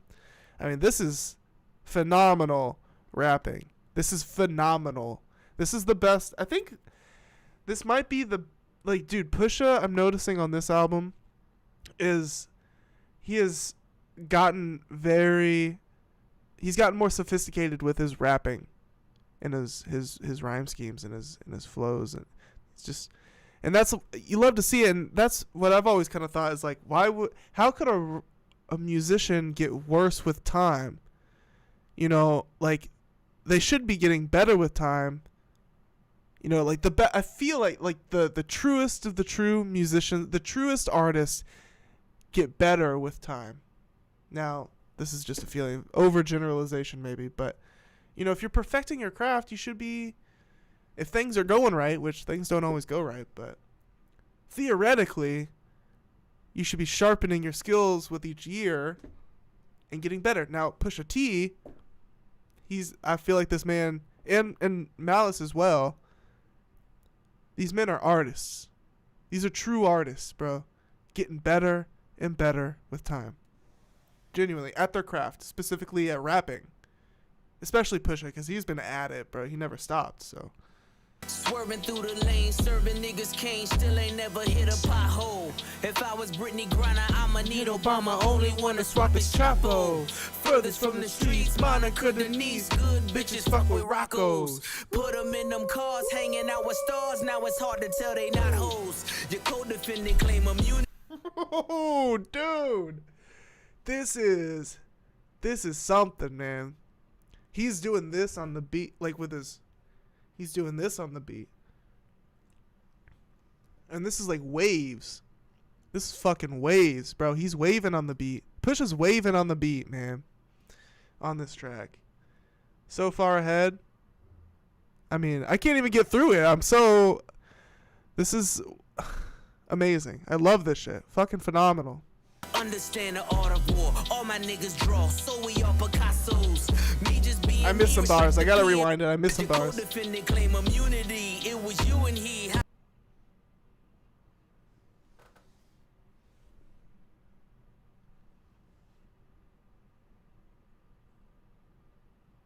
Me just being me, respect to P&B. So we got respect to P&B and we got respect to Takeoff. So they're shouting out, you know, like paying their respects to our fallen rappers. Recently fallen rappers. So that's nice to see. You love to see that, right? Million ways to live, million ways to die. Million ways to wash it, million ways to stop it. Pray for me. Best believe I can whip a Christmas Eve with some in a hot stove. They done took it. Praying that he fall. No more questions. Back at Stapo. And then we go back to that Pharrell soul sample, gospel sample. This is nice, bro.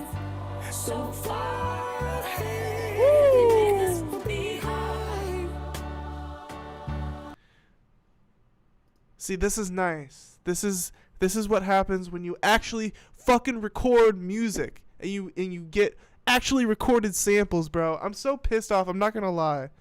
This is bringing up trauma from like examples. Specifically, the most crude example recently is from the Carter 6 with Lil Wayne's AI generated sampling, right? Now, for example, Anthony Fantano recently commented on his thoughts of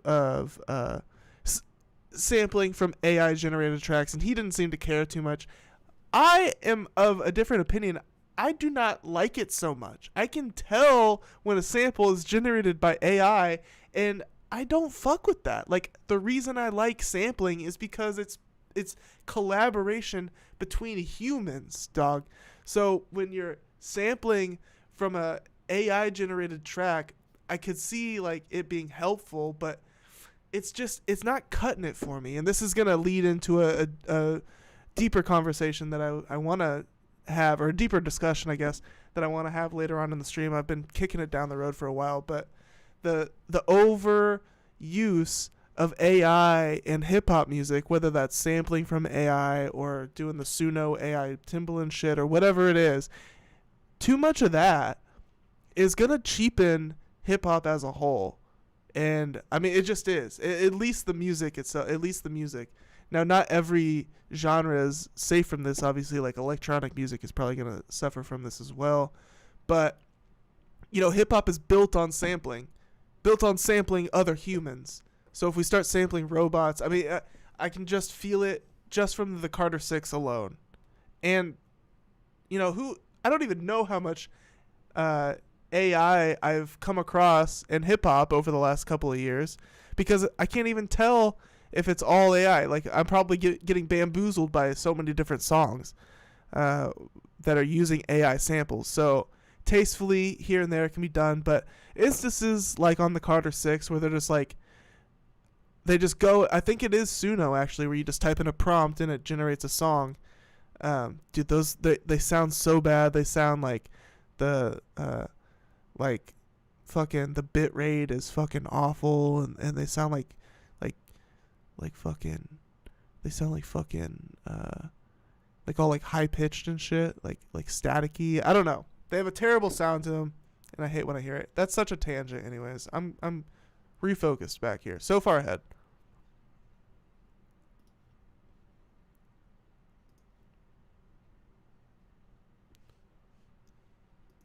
No mistaking me for the reverend.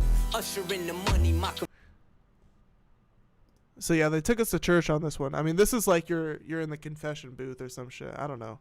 This is like you're at church, but it's very intense. me pre 9/11. Look at me post Armageddon. Walking with my dog, I am legend. The grass is green. Also, very cinematic track here with these synths. Same with Ace trumpets.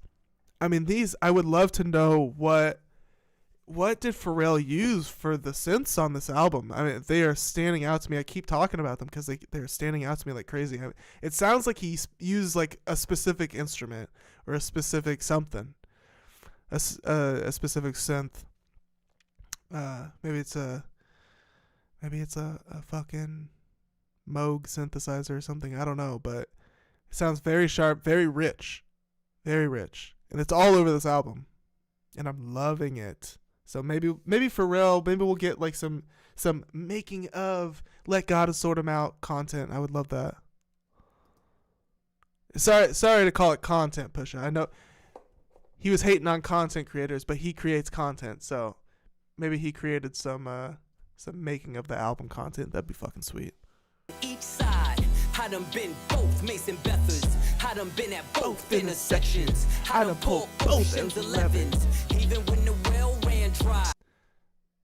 He done pulled Ocean 11s? Is he gonna catch a RICO charge, bro? Pusha better be careful what he spills on this album.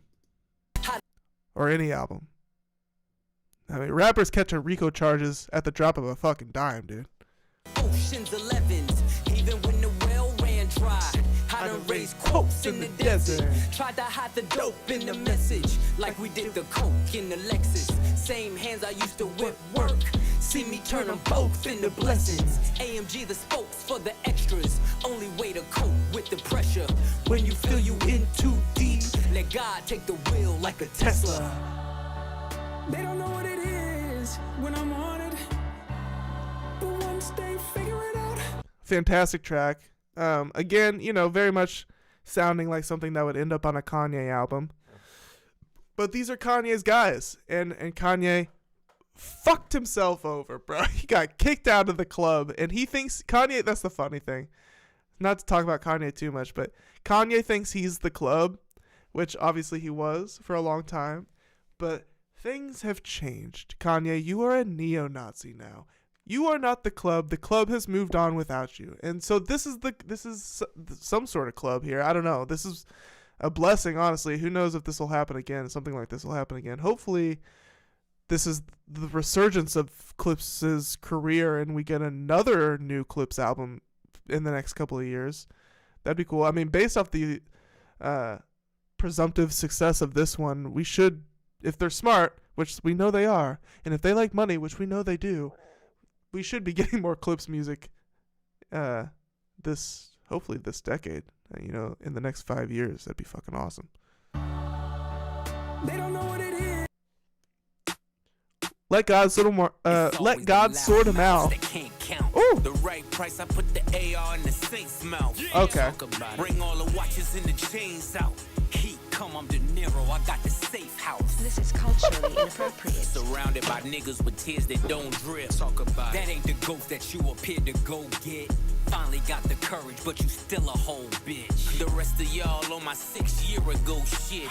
Every move intentional, the links is atypical. Like baseball and DR. You know what the stick'll do. This is culturally inappropriate. We got the drop on your shadow. You know we can get to you. The pen to express my dreams and expertise in text I squeeze. Coke spots all over like leprosy. It's a dark spirit tucked behind the flesh you see. Got every single word of the hex I need. The depth I breathe, the depth I see. Looks so good on you. The coffin wood on you. Closed casket cause I'm only sicking wolves on you. Berlinetta horsepower, put them hooves on you. Blow a $500,000 LV leather goods on you. We've been doing this for eons. While you thirsty trying to figure out who you can spill a tea on. I'm in coffee fields, making meals. You get the chills cause this shit is real. Now let me rip it, both tie surprise. The feeling that you get when you realize it was really you that died and we are so alive. Conspiracy Bro, this could have been a single, man. They could have made this one a single. This is the title track, so you want to know what is this album about? This is, dude, this is music for fucking dawns, dude. This is music for like, this is cool, calm, and collected. This is like Kingpin music. This is what fucking Kingpin listens to. This is nuts, man. I feel spooked. Like, I feel like I was just threatened, like my life was fucking threatened, dude. Like, by a very polite person. Very evil, polite person just threatened my life. In like a kind way. Very spooky. This album is very cool, calm, and collected. And they're cool, calm, and collected because they run the city type of shit, you know? The song is amazing. can't believe it's us. Soul leave your body like a fentanyl rush. Dead on your back with your eyes looking up chandeliers. This is culturally inappropriate. With the switch up, this is Chandeliers. Single-handedly boosted rap to its truest place. With the Nas verse. Forgot that Nas is on this track. I'm pausing. I'm muting it for you guys. I mean, this stream is certainly gonna get claimed. I'm gonna have to do a lot of editing, but that's totally fine. You know, I want it to be as enjoyable as possible.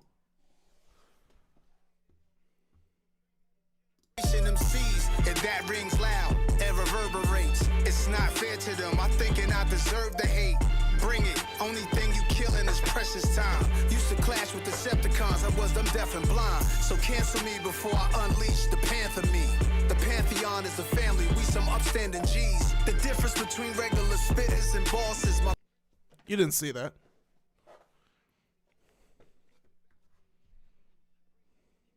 Caves when we paddle canoes. Follow the leader. Turn. This is like it feels like a short track because it's split up into two. So like that second half, that beat switch happens, like the Nas verse is only like 30 seconds. So it feels like rush. So like the first part of the song is only 2 minutes and then the last part is only 30 seconds. So all in all, this song feels very short. This is like a fentanyl hit. Very short, but very powerful. Right? Does not take a lot. I see it, rockin' chandeliers.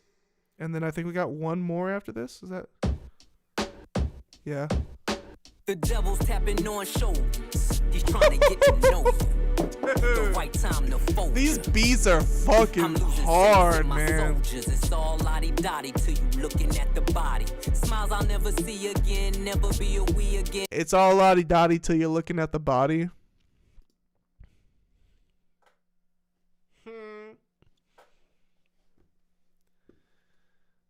That's a bar. That's a fucking bar, man. Dude, I gotta start this one over. This beat is this is mafia music, dog. Mafia music. The devil's tapping on shoulders. He's trying to get to know you. The right time to fold you. I'm losing saints in my soldiers. It's all lottie-dottie till you looking at the body. Smiles smiles I'll never see again. Never be a we again. Cleaning out your closet, the one you kept your demons in. Hard for me to breathe again. I'ma blame your head, not your heart, till we meet again. Easily I could have been one of them, locked up and never get to see the sun again. Burning buildings, I kept running in. The allure every time I flew 100 in. Co-defendant cave in and lawyers couldn't save. No way, dude. Pharrell knows how to produce, bro. Obviously. But it's worth saying, dude.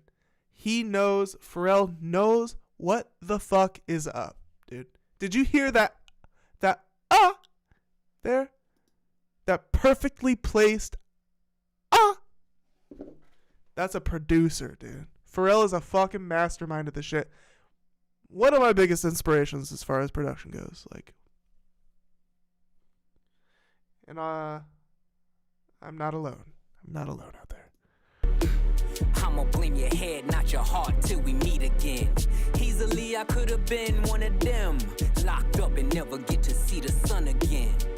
Burning buildings, I kept running in. The allure every time I flew 100 in. Co-defendant cave in and lawyer. Yeah. Save them all for the love of 580s and a mixed bitch having your baby. I done dodged strays crazy. Man, I think about the shit daily. When the crew breaks apart, who takes the charge? You face the cards, I lace the squad. Went from mason jars to crepe tartars. Escape the odds by the grace of God. I've seen killers and kingpins sing behind the wall. Bro, why? Dude, no, bro. Dude. Pharrell is simultaneously one of the best and worst parts of this album. I mean, certainly the worst parts of this album are coming from Pharrell himself, his vocals, out of Pharrell's mouth. The worst parts of this album are coming. This song is so great, and Pharrell ruins it in this spot. But Pharrell also makes the song great because he produced it. So he produced this epic fucking beat, but for some reason Pharrell makes these couple shitty choices. Shitty fucking choices. I was just praising Pharrell. Just praising him. And now I'm tearing him down. Why did he do this? The charge, you face the cards, I lace the squad. Went from mason jars to crepe tartars. Escape the odds by the grace of God. I've seen killers and kingpins sing behind the wall. I've watched many men die, cause no one would make the call. I'm sorry. I've seen entire empires. Why the fuck did he go Maroon 5 on it? He went Coldplay on her ass. Why the fuck did he go Coldplay for the last hook on the last song? Why? I've seen entire empires crumble and fall. Yes, I've seen it all. They missed this wall. By the grace of God. All the black cats I seen, all the black max I squeezed. Everything else about this track is dope. Black crows I dreamed, even the black cloud hovering. Couldn't touch me in the bulletproof Cullinan. Tears on my pillowcase. Was I spitting in your face when you let me beat that case? Some niggas see the money can't make. Some niggas get the money can't take. Gotta realize that they was naked. Was I?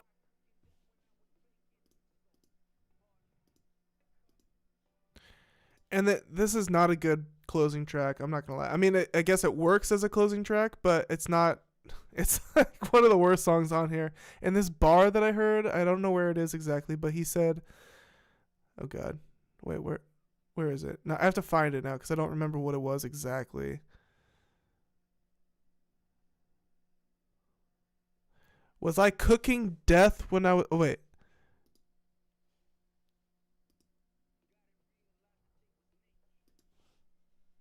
Okay, so maybe I misunderstood. I thought he said, was I cooking death when I was baking? And I thought he meant like bacon as in the food. But apparently he says baking. Was I cooking death when I was baking? That makes more sense. That does make more sense. Okay, so I was about to give Pusha T some shit for this bar, but he's off the hook. Gotta realize that they was naked. Was I cooking death when I was baking? So Oh, When I Was Bacon. Okay.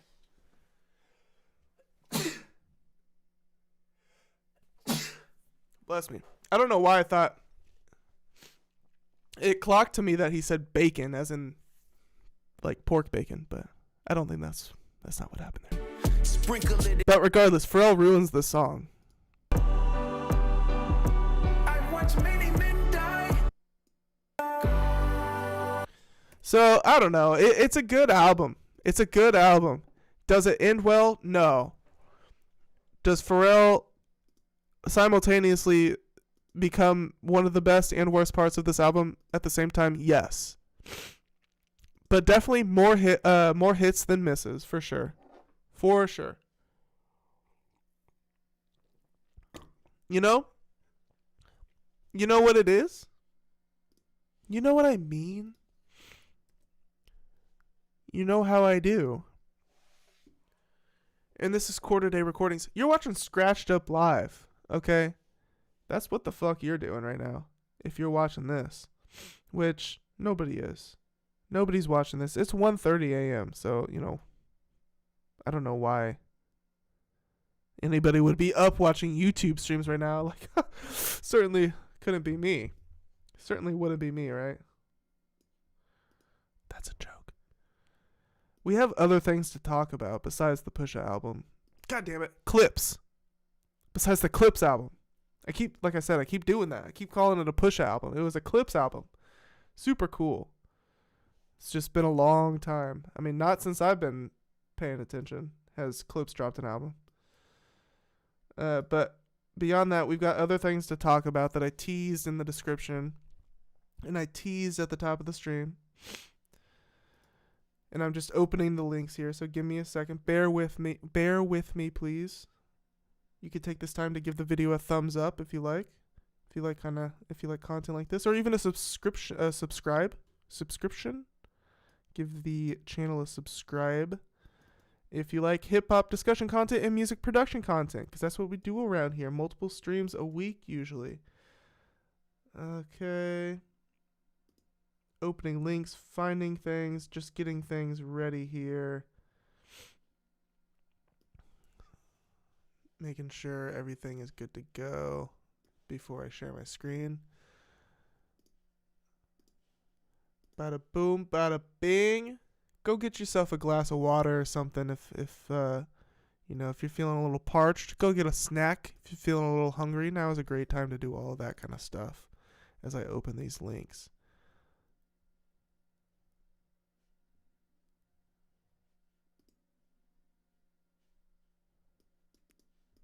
Damn, I'm going to have to find a different article here. This one's not working.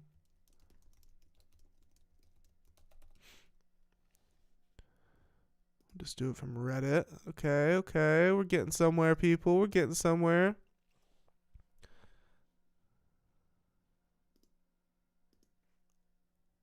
Here's that.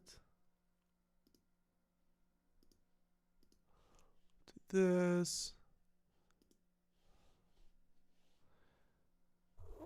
We're going to get to all of this tonight, by the way. Going to read it all. We're going to talk about it all. Going to get it all out of the way, including the Kanye accused of sexual assault by his ex-assistant, Lauren Pisciotta. She amended her lawsuit with more details to that. We got more Timbaland to talk about. Timbaland cringe. We have more Timbaland cringe to talk about. Another story by another artist. Imagine that. Lady Gaga selling AI-generated art. AI-generated posters. That's what it is. I thought it was a t-shirt. Okay, so I guess I was wrong. I thought she was selling an AI-generated t-shirt. That's what I wrote in the description.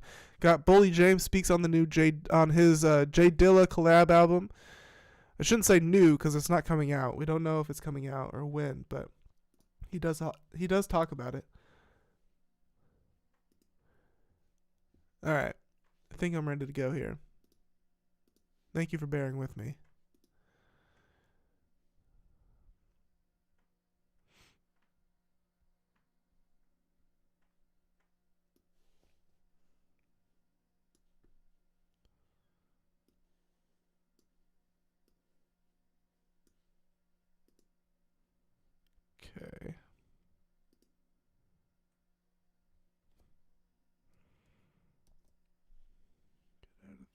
that. Little of this, little of that. All right. So first up here, Kodak Black. Somewhat recently released from jail.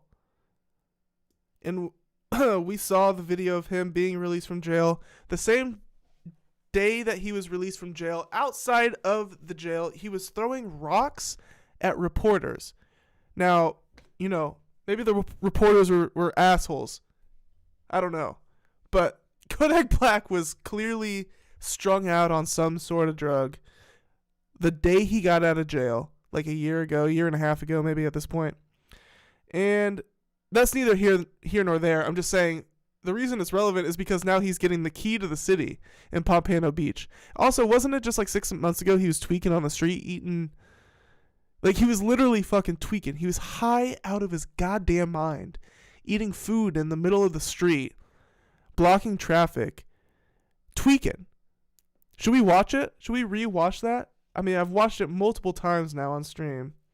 But I think it's always worth a watch. I mean, why not? Okay, let's find it. This is the man with the key to the city in Pompano Beach, Florida. So anything goes now, pretty much.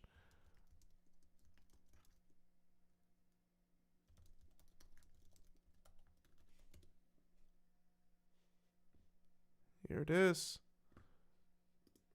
Here it is.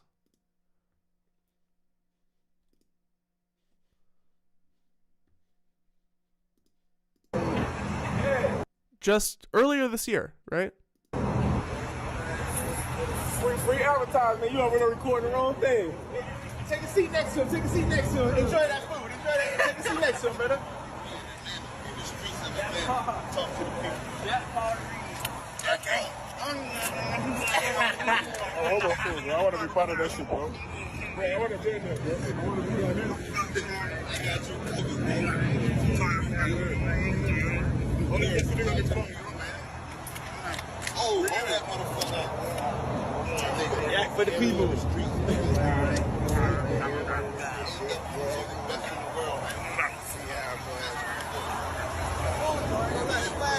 Boy, you want something, though? So, I mean, obviously don't know 100% sure if he's on drugs or not, but kind of seems like it. Okay. But regardless, that's not admonition. I think that's a word. That's not like a dig at his character, like drug addiction is a disease, right? But the key to the city? The key to the city? That's kind of crazy, bro. That's a lot.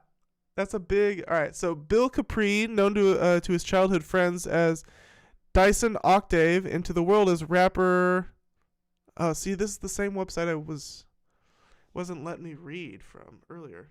God damn it. What the hell? Hold on.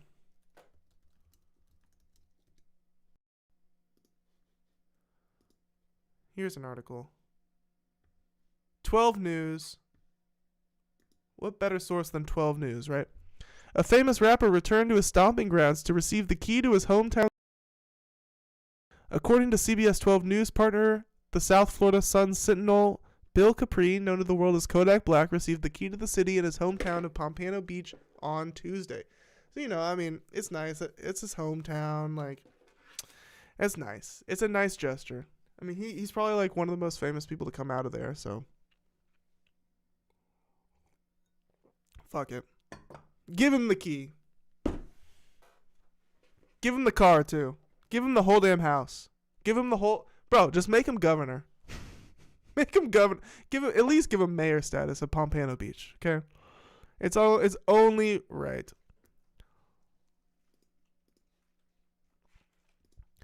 Pompano Beach Mayor Rex Hardin described Kodak as an individual whose journey from these very streets to international acclaim has been remarkable, but whose heart has never left this community. That is sweet. That's nice. He cares about his community. His home. At the ceremony, a burst of applause could be heard as Hardin acknowledged the good deeds that led to the famous rapper receiving the key, Some of those deeds include donating air conditioning units to families in public housing, giving away turkeys during the holiday seasons, giving Christmas gifts and bicycles to children, and helping 200 Pompano families pay their rent, not once, but twice. That's beautiful. We love to see it, dude. You know, and I didn't even know about all those things. So I'm over here. I'm such a piece of shit. I'm such a dirty piece of shit. I'm just kidding. But for real, I'm making videos about his possible drug use and whatnot, albeit empathetically. But at the same time, he's doing all these beautiful public donations. So who the fuck am I? You know, like I said, give him the goddamn key, dude. I'm gonna give him the key to all the Pompano Beach. Fuck it, give him the Orlando key. Give him the goddamn Tampa key. Give him all the keys. And here in Palm Beach County in 2021, Kodak Foundation, the Zachariah McQueen Foundation, partnered with Palm Beach County Outreach Group, A Different Shade of Love, to hand out AC units in the city of Riviera Beach. The 28-year-old rapper, who's rose to stardom in 2016 with the release of his album Painting Pictures. Despite his fame and success, he has had a few run-ins with law enforcement. Oh, we know. Such as a 2016 assault case in South Carolina and numerous arrests in Florida for drugs and weapons possession. It all led to him receiving a 3-year on a weapons charge in 2019. In the case, he was represented by a South Florida defense lawyer who had ties to President Trump, who commuted the rapper's prison sentence. CBS 12 News did an exclusive interview with Kodak, who discussed the president's request to commute his prison sentence. Kodak acknowledged his past, stating, "You have to go through it to grow through it." That's nice. He is a rapper after all, right? He's very poetic with it. The Pompano Beach activist and member of the New Life Group Addiction Recovery Organization said the city sent a powerful message by honoring Kodak. Yeah, for sure. Hopefully now more people will see him in another light, Phillips said. Yeah, I mean, shout out Kodak. I appreciate Kodak. I think he clearly has a good heart. And I think people in his hometown see that and know that. Also, people like Kendrick Lamar,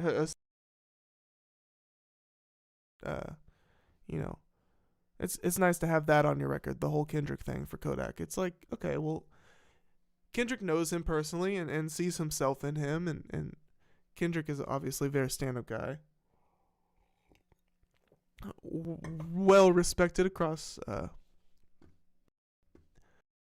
many circles, many academic circles. Kendrick, he's reputable, very reputable. And the city of Pompano Beach gives Kodak the stamp of approval. I just hope Kodak continues to work on himself, his addictions. I think it's pretty open that he's addicted to drugs, probably even now. And so maybe this to kind of clean up shit. But his generous donations do not go unnoticed. I mean, that's super cool, super fucking cool of him. All right, let's listen to Boldy James comment on his collaboration project with J Dilla. Rest in peace. Rest in peace. Both Detroit natives, and I guess that's where the connection comes from. That's how he was able to even record over J Dilla beats. Something to do. I don't know the specifics. I'm just they're both from Detroit, so that's obviously got something to do with it, right? Something. I need to know the update. The long-awaited Drug Dilla album. Drug Dilla. You said the last time I read that there was an email you've been locked out of for like 3 to 4 years, and the album is in that email. No. Can you explain? I said I have the album in the email. Okay. But I'm locked out of it. And RJ Rice and RJ Jr., shout out to the Rice family. He is the one who can George Bush the button with the album. So By the way, George Bush the button on the album is the coolest shit I have ever heard anybody just casually drop in a fucking sentence when explaining something. That is the coolest fucking way to explain dropping an album, or to describe dropping an album. Like, bro, Boldy James, cool as shit, bro. That's so fucking dope. He has it. George Bush the button on the album, bro. And I know Smoke DZA has the George. What is it? He's got like George Kush the button mixtape. So I'm not that unfamiliar with the whole George Bush the button type of shit. George Kush the button type of shit. But the way that Boldy James just dropped it so casually here, fucking dope, dude. So fire. Okay. So someone has the album. No, yes. The album is not lost. It's just I don't have it in my possession at the time. Got it. So, I couldn't let you. Obviously, Boldy James doesn't have the authority to launch to George Bush the fucking nukes, Obviously. I don't know what this interview is just trying to interview, I guess, but the album exists on a laptop. There is access to it. People got it. It's there. Like, not Boldy, but apparently, like, J Dilla's team has it. The posthumous shit is super, like, under wraps. And so will we ever see this album? Let God sort them out. I don't know. I'm not super hopeful that we will, because that's totally up to the J Dilla's camp. And it's like, how many projects does J Dilla, like, potential projects could J Dilla, make an album out of? Or, how many projects could you potentially make J Dilla albums out of? Probably a lot with different artists. Would they choose Boldy James? I don't know. Maybe they would.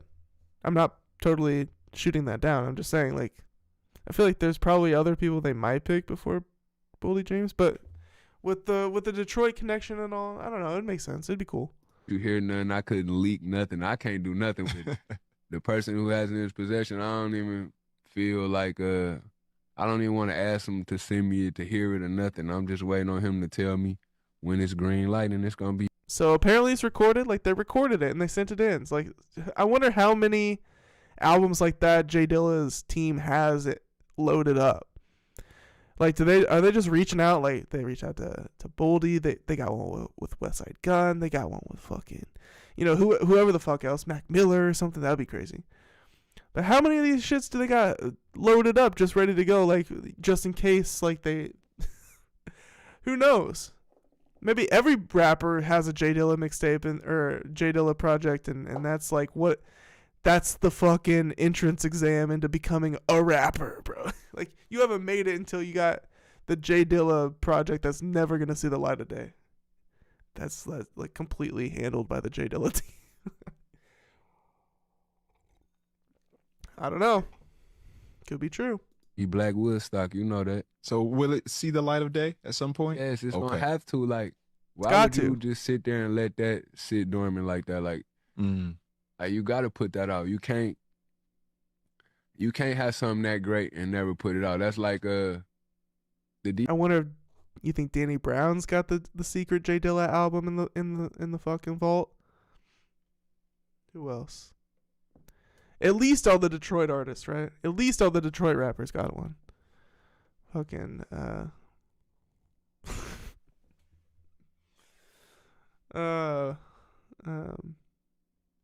God damn it. I'm blanking on Baby. Do you think Babytron got one? You think Babytron has a fucking J Dilla collab album in the J Dilla vault? Detox album? Detox, yeah. Yeah. Yeah. That's like a unicorn at this point.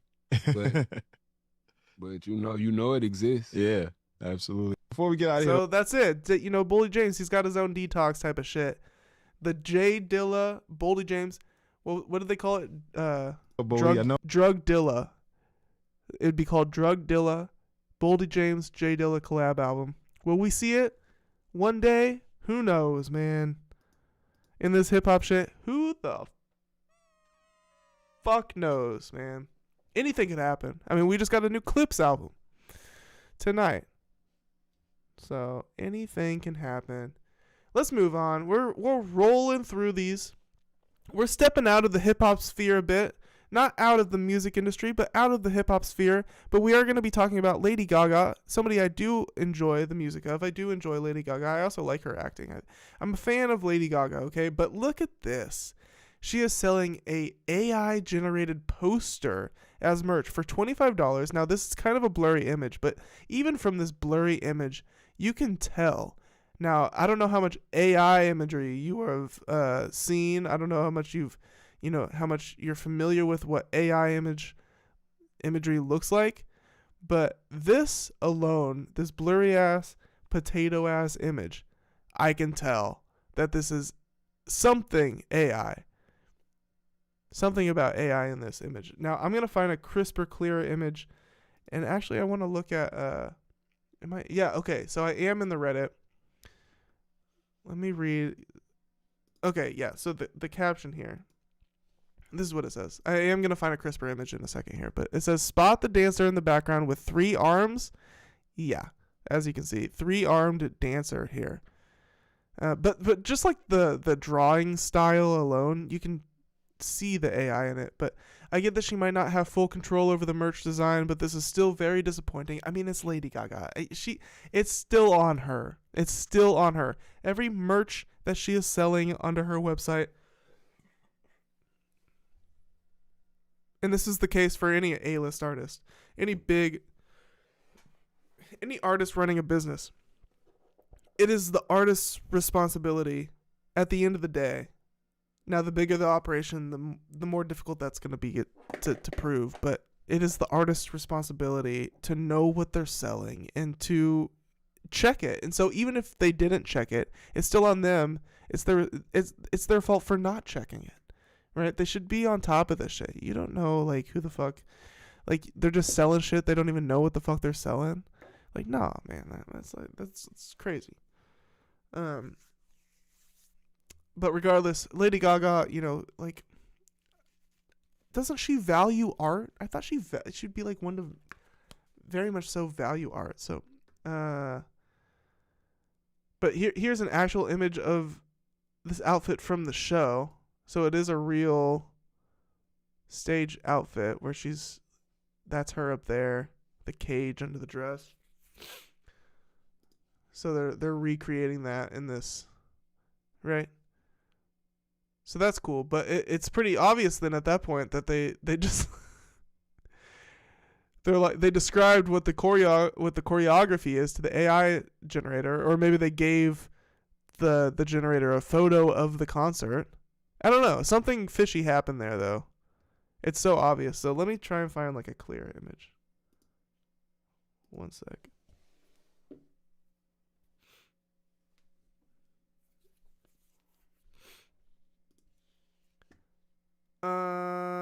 Okay. AI generated poster.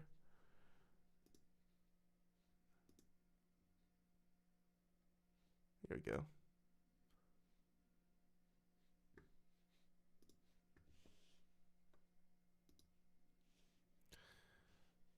So I clicked on it and it made it not crisp and clear. What the fuck? Here we go. That's better. So they even had they even circled it for us. How nice of them. Yeah, 3 arms. I mean, that's just preposterous, man. That is not. There's no way that is a creative decision. It's obviously AI. It's so obvious, dude. It's so obvious. Now, do we have exact proof? No, but also look at this. See where my cursor is on the right here? These like details on the balcony? That's AI, bro. If I've ever seen it. Those lines? Oh yeah. Oh yeah, dude. AI as fuck. For sure. It's gotta be. She's selling this poster for $25. Lady Gaga, AI generated imagery.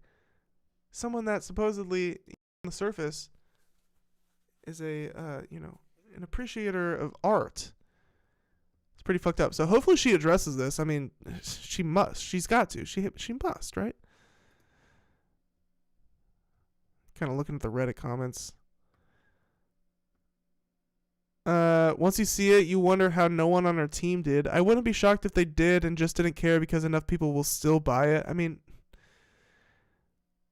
there's got to be laws put into place about this shit. Like, is it even legal? Like, it shouldn't be legal to sell AI-generated art. I don't know. I don't know how you would make that illegal.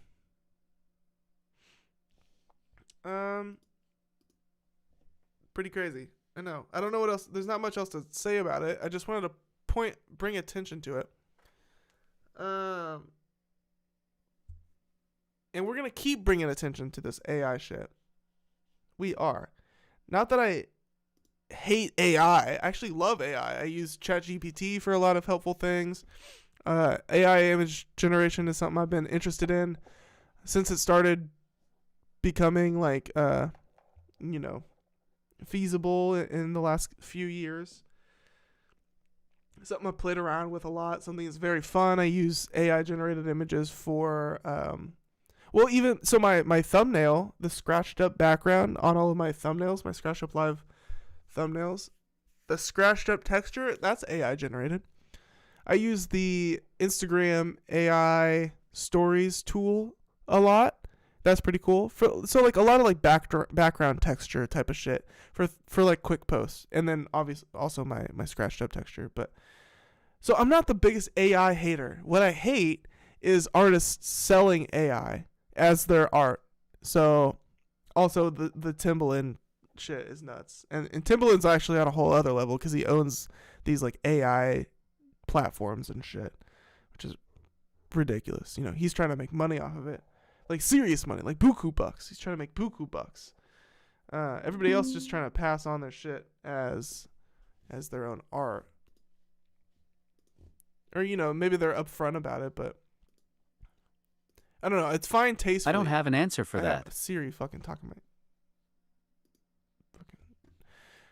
me. I don't need you, Siri.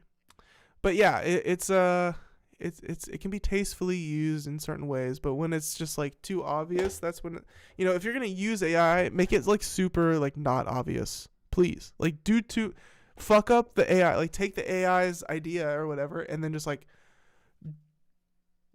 do a whole bunch of shit to it to where it's unrecognizable as AI. That's what you have to do. Certainly use AI as a jumping point, but you gotta change that shit to where it's not recognizable as AI anymore. But this person goes, I hate how acceptable it's become. It makes me sad for artists and editors. AI art is always so obvious. That's, yeah, what I was just saying. I want something authentic, and I want to be proud to own it. Like, what the fuck?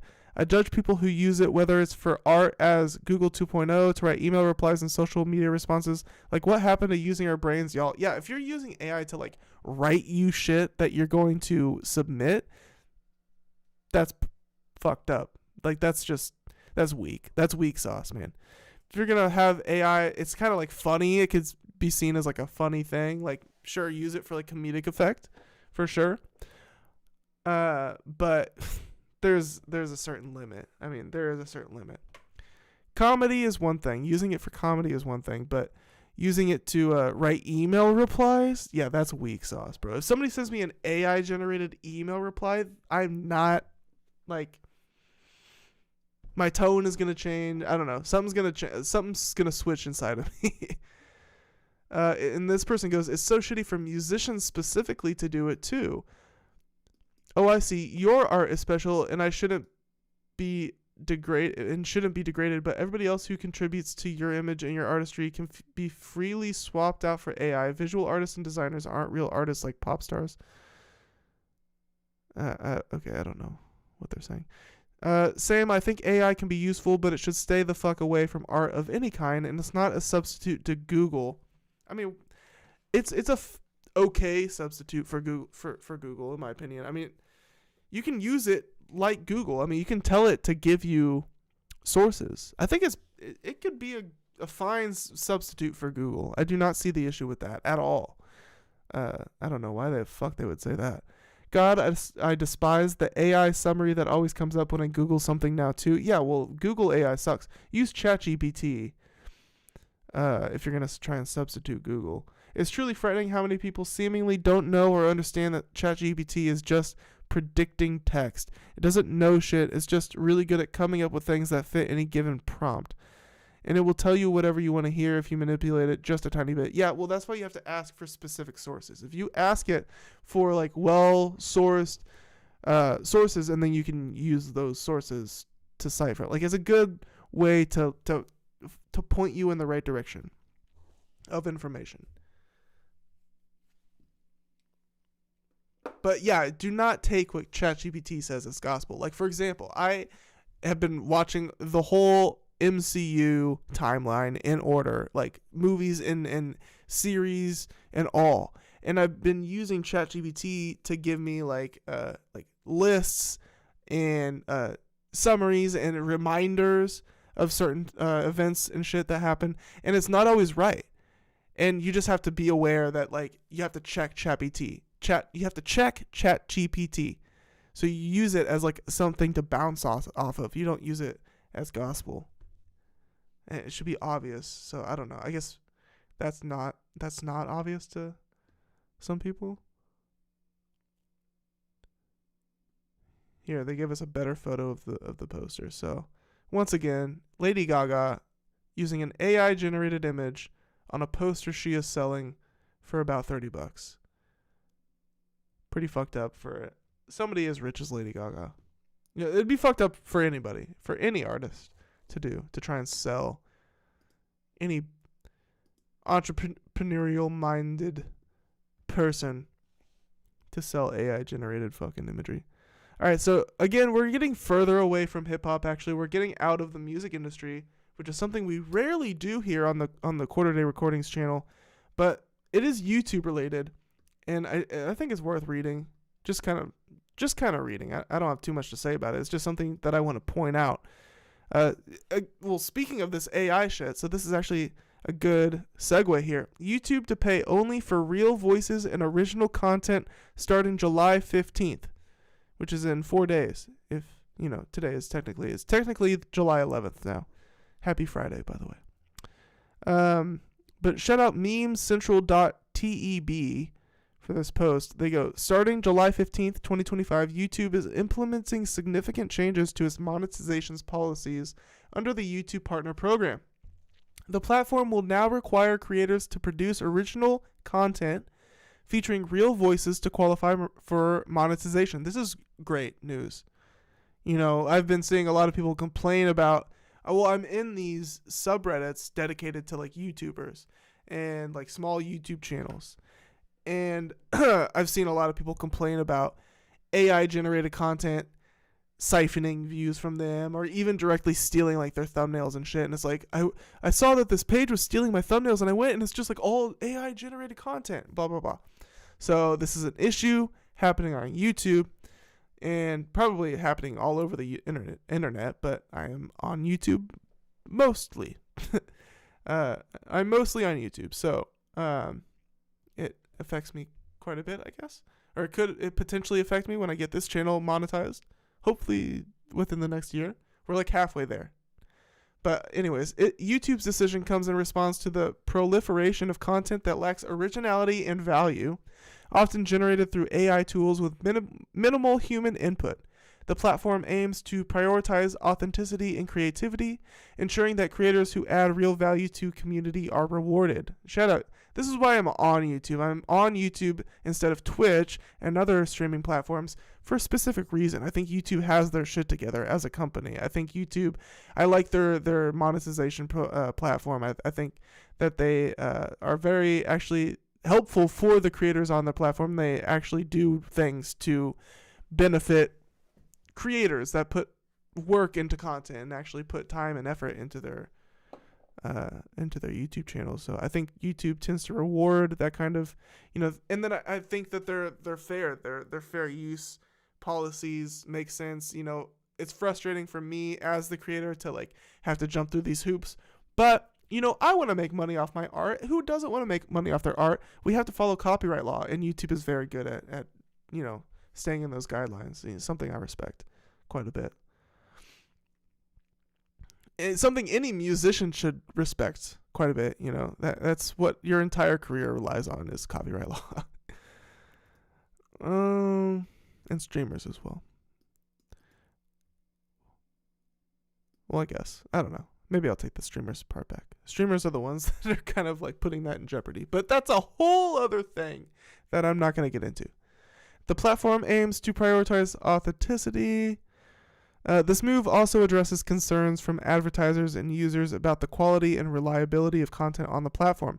Creators who have been relying on AI-generated content or repurposing existing material should take immediate steps to adapt.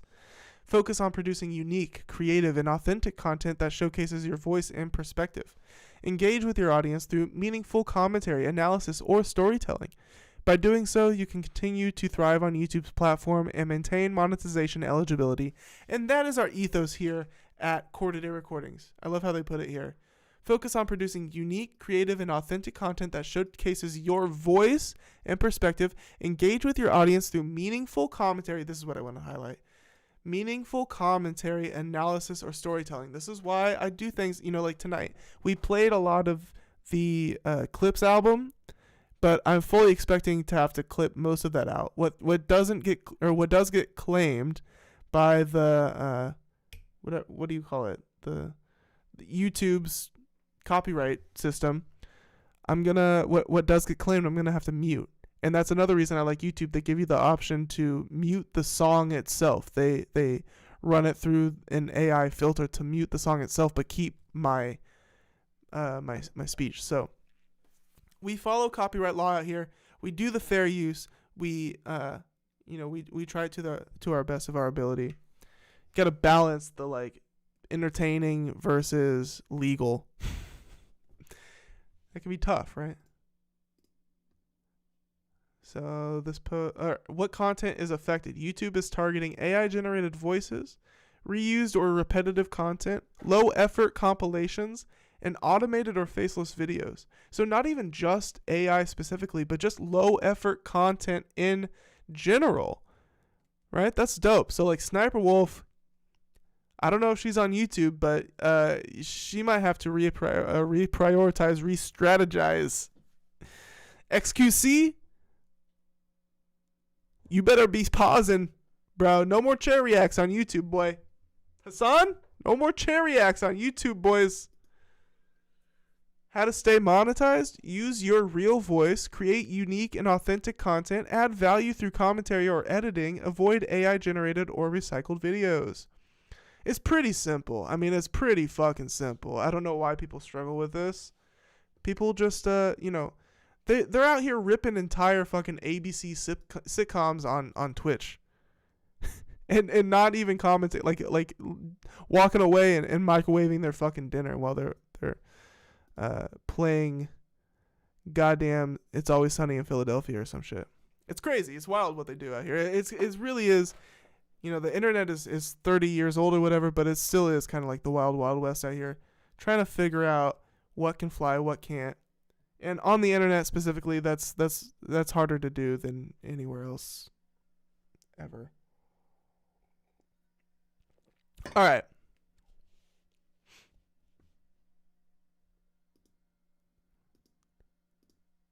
Let me get on track here. We got two more things to talk about. They're kind of big. Kind of a lot to get through still, which is good. I got nothing but time.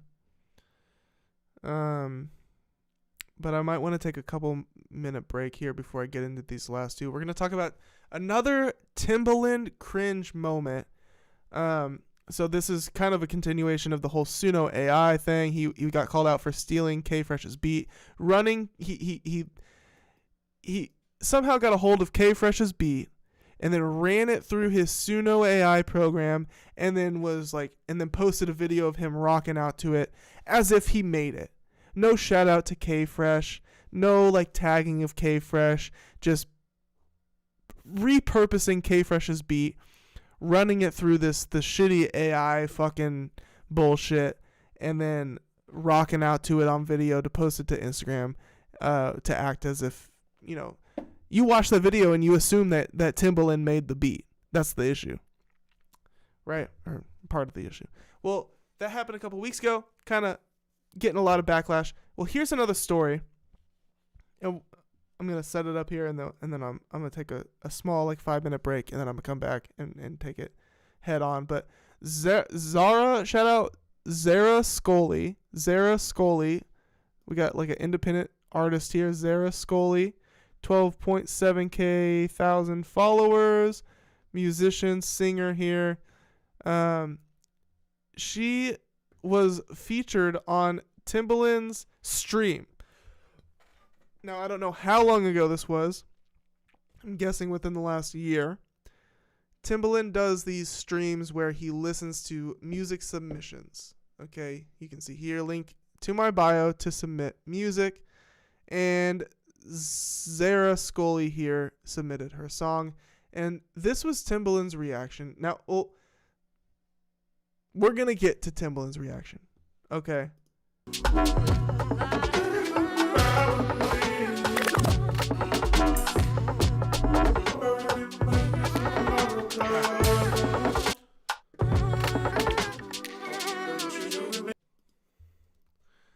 get out of that. Let's do this shit.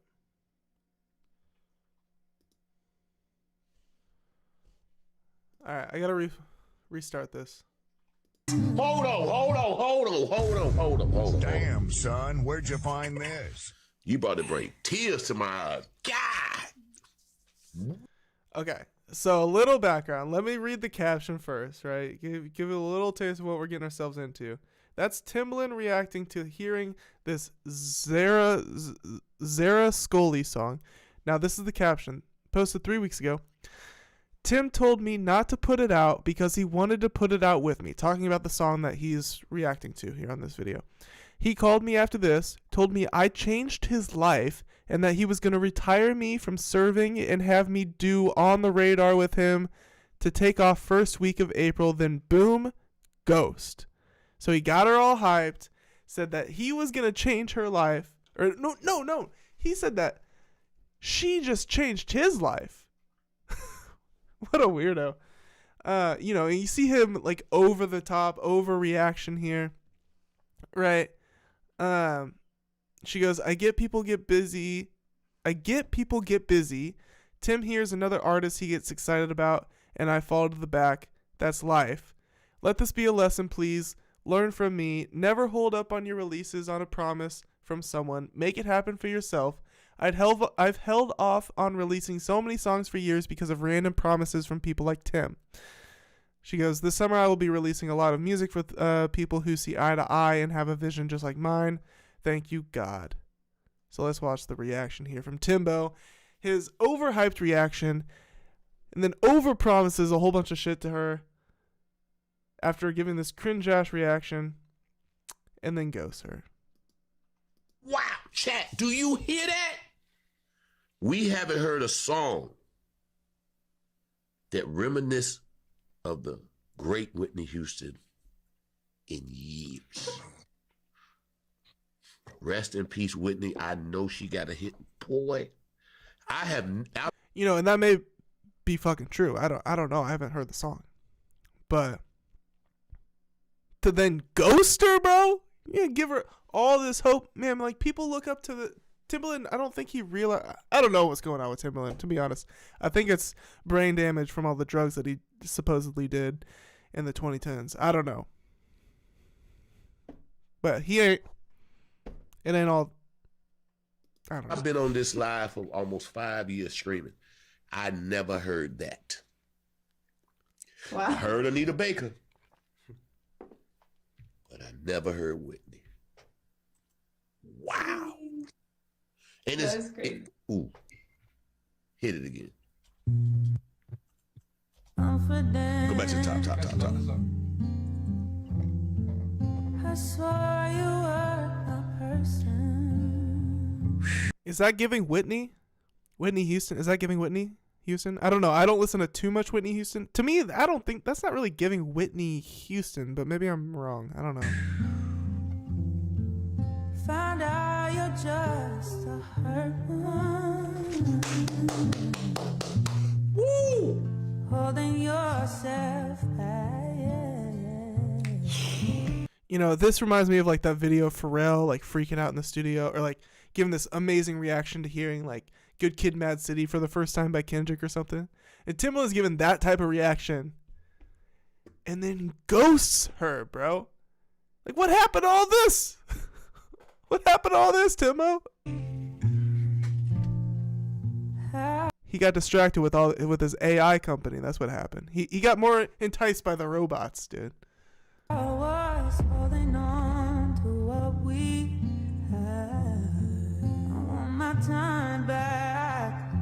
This is beautiful. You lost me when you lost you. Yeah, I'm starting to pick up a little Whitney here, a little Whitney here on those vocal inflections. Girl. No, it's not my job to save you. Save you. It's not my job to save you. Or to stop it. Yeah, Timbo really fumbled this one, bro. He should have done something, dude. The fuck, man. He's too ate up, bro. Timbo's so ate up. Or to stop it.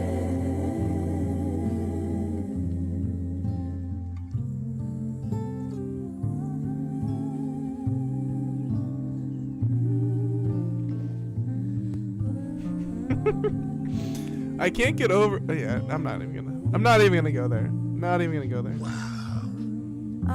It's just that Timbo, his fucking eyebrow, he's like got the Neanderthal eyebrow bone. Like the shit is just like, I don't know. I'll stop myself. Like I said, I think it's the drugs.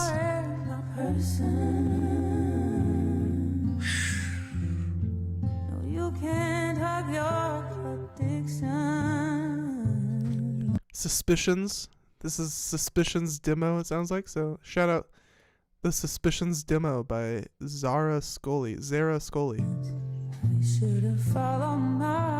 But the reason we're here is because Timbo, he promised her, he called me after this, told me I changed his life and that he was going to retire me from serving and have me do On the Radar with him to take off first week of April. Then boom, ghost. And this is coming off the heels of Timbo's disastrous Suno AI rollout. Plus, he signed AI artist, which I didn't really cover, but we kind of brushed past it, talking about the Timbaland and K-Fresh incident. We'll call it the incident.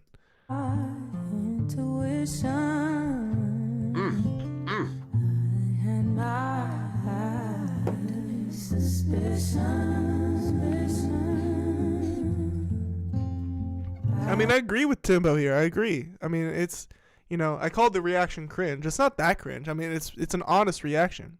What's cringe is him giving this reaction and then following up with a bunch of promises and then ghosting her for no reason. Like, why? What? He got too busy. He had too many Suno meetings on the calendar. He had to cut out the promises for Scully here. It's fucked up, man. It's so fucked up. To give somebody that kind of hope and then to take it away. You're like the fucking Grinch, bro. Timbaland is like the fucking Grinch. I need somebody to make that meme. Somebody cook me up a meme like a morph between Timbaland and the Grinch. What you call greatness.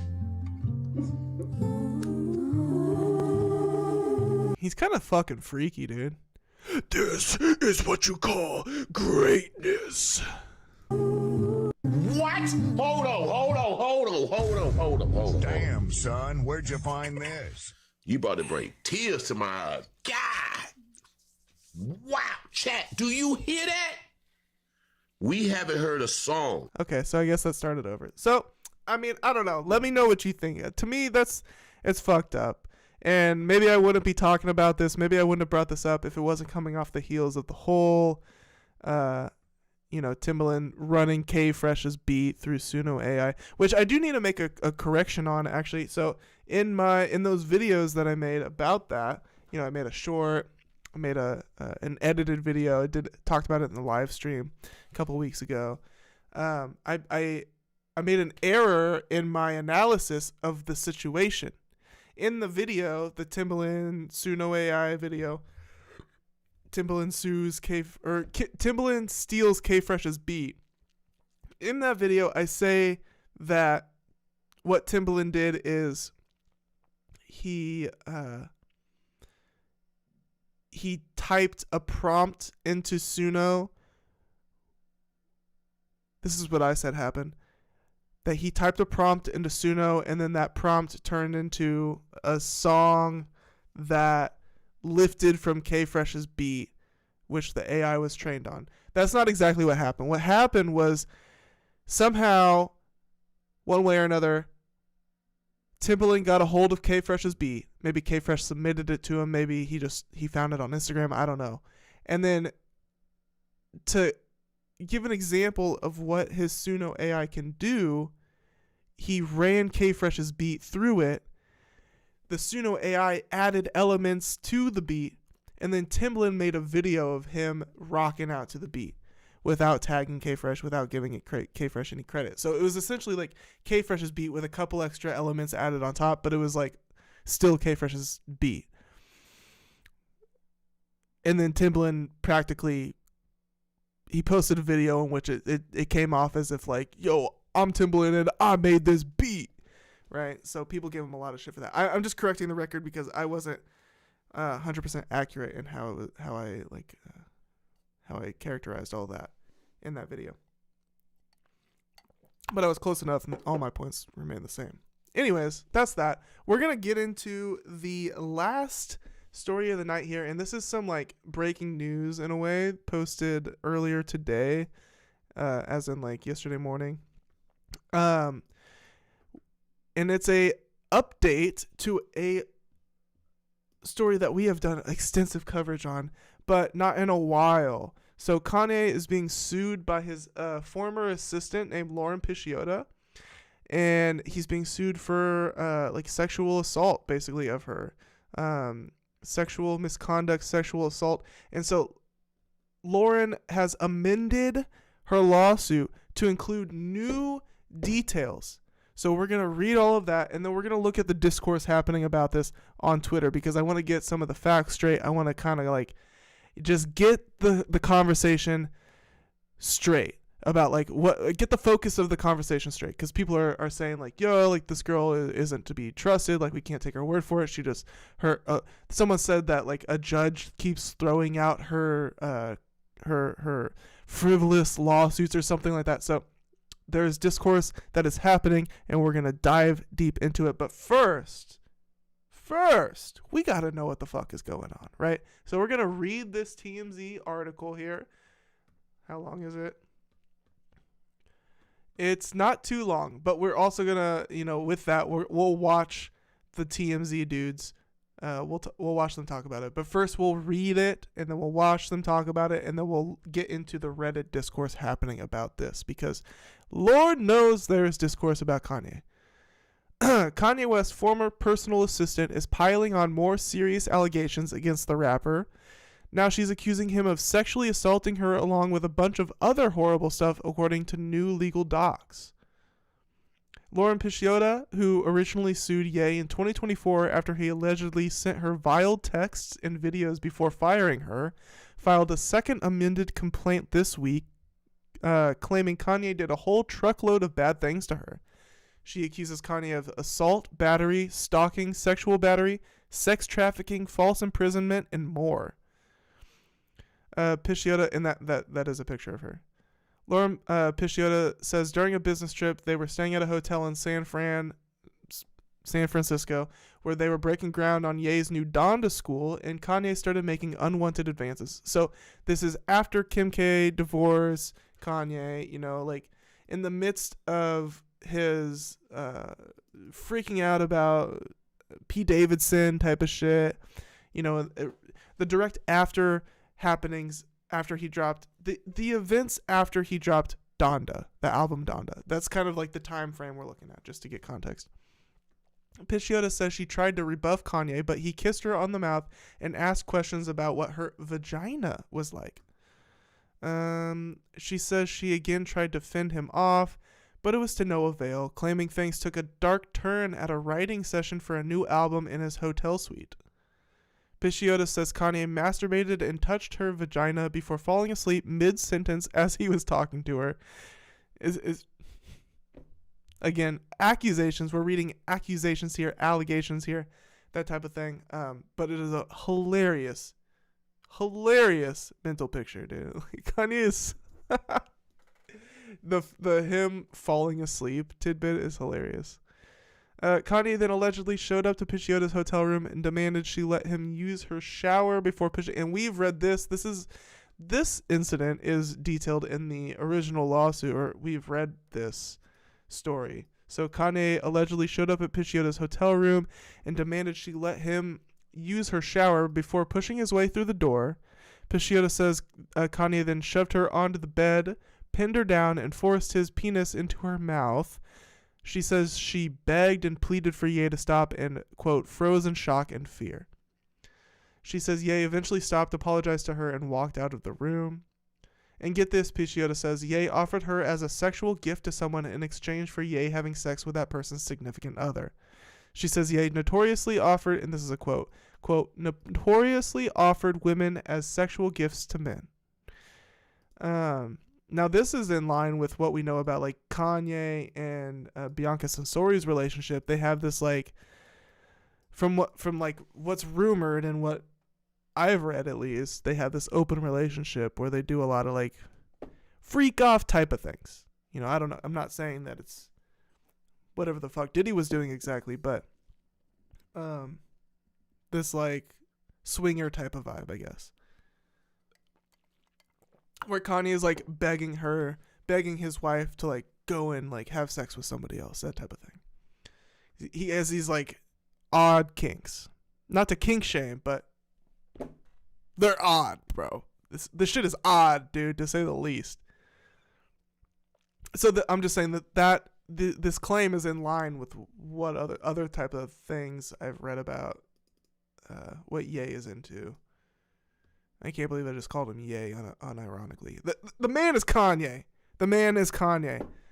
You know, once you become a neo-Nazi, I stop feeling the need to respect your fucking your new name or whatever.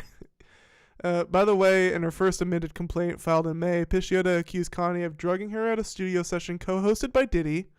Nice little coloring of the facts there. Nice little coloring of the context there. Co-hosted by Diddy, among other things. We reached out to Ye. So far, no word back. I wonder why. I wouldn't. Ye used to respond to that shit. Not anymore. When was the last time Ye did a TMZ interview? Last time he was with TMZ, he got so pissed. I think he called in during the red hat debacle, like when he first wore the Donald Trump MAGA hat. He called into TMZ. Should we watch that for old time's sake? Dude, we should totally watch that for old time's sake. I'm going to pull it up. It's it's classic. Dude, I remember that time when Kanye put on the MAGA hat and everybody's reeling with that. Everybody's a Kanye fan. And then, you know, hip-hop fans, typically left-leaning, typically progressive, typically not fans of Donald Trump. I don't know. Things have changed these days. But, you know, back in 2017, 18, whatever the fuck, nobody was a Donald Trump supporter. Nobody in the hip-hop world was a Donald Trump supporter. That was like clearly an automatic cancellation, because look at what Kanye went through. Rightfully so. He deserved all the shit he got for wearing that MAGA hat. But when in the midst of that, he's in this weird media blitz, and he went to TMZ. See, Kanye, red hat. And he ranted like a fucking psycho in the studio, like he's on drugs. Here, TMZ in studio, red hat. I gotta find this. Okay, yeah, here it is. And I'm sure most people are familiar with this. Imagine being 9 million views 7 years ago. This video has always given me like the weirdest, most surreal vibes ever. Like this is like a surreal moment in anything. pop culture history. For any reason, in any style. Very strange. Based on what you've just said here, it sounds to me you got precisely the reaction you wanted by wearing that hat. I didn't want a reaction. You wanted a reaction. No. You knew there was going to be a reaction. I knew there was going to be a reaction, but I'm just living my life day by day, doing what I feel and what the Spirit calls upon me to do. Oh yeah, also in his Jesus arc, his Christian arc, which he has completely dropped at this point. Don't forget about that. Kanye has completely dropped the whole Christian arc that he leaned into so hard. That was his crutch during all of this fucking MAGA shit. I mean, Kanye's brain is fucking soup, dude. His morals, his fucking ideology, his everything he consumes media-wise. I mean, he has just turned into fucking garbage soup, bro. And it's, you know, we knew as far back as 2018 at this point. It's just gotten worse and worse and worse and worse and worse and worse and worse. Who thought? I didn't think it could have gotten worse than this in 2018, even up until 2022. You know, there's no way. Not in my... I never expected Kanye to go full Nazi. I didn't see that. I was the biggest Kanye fan. I've seen the motherfucker in person a couple times. I like shaped my whole fucking like edginess around Kanye when I was coming out of high school and like wanted to be like a visionary and all this type of shit. Like loved Kanye. Loved him so much. Even after he came out as like the Trump supporter type of thing, it's like gross, like weird, but you know, still listen to his music.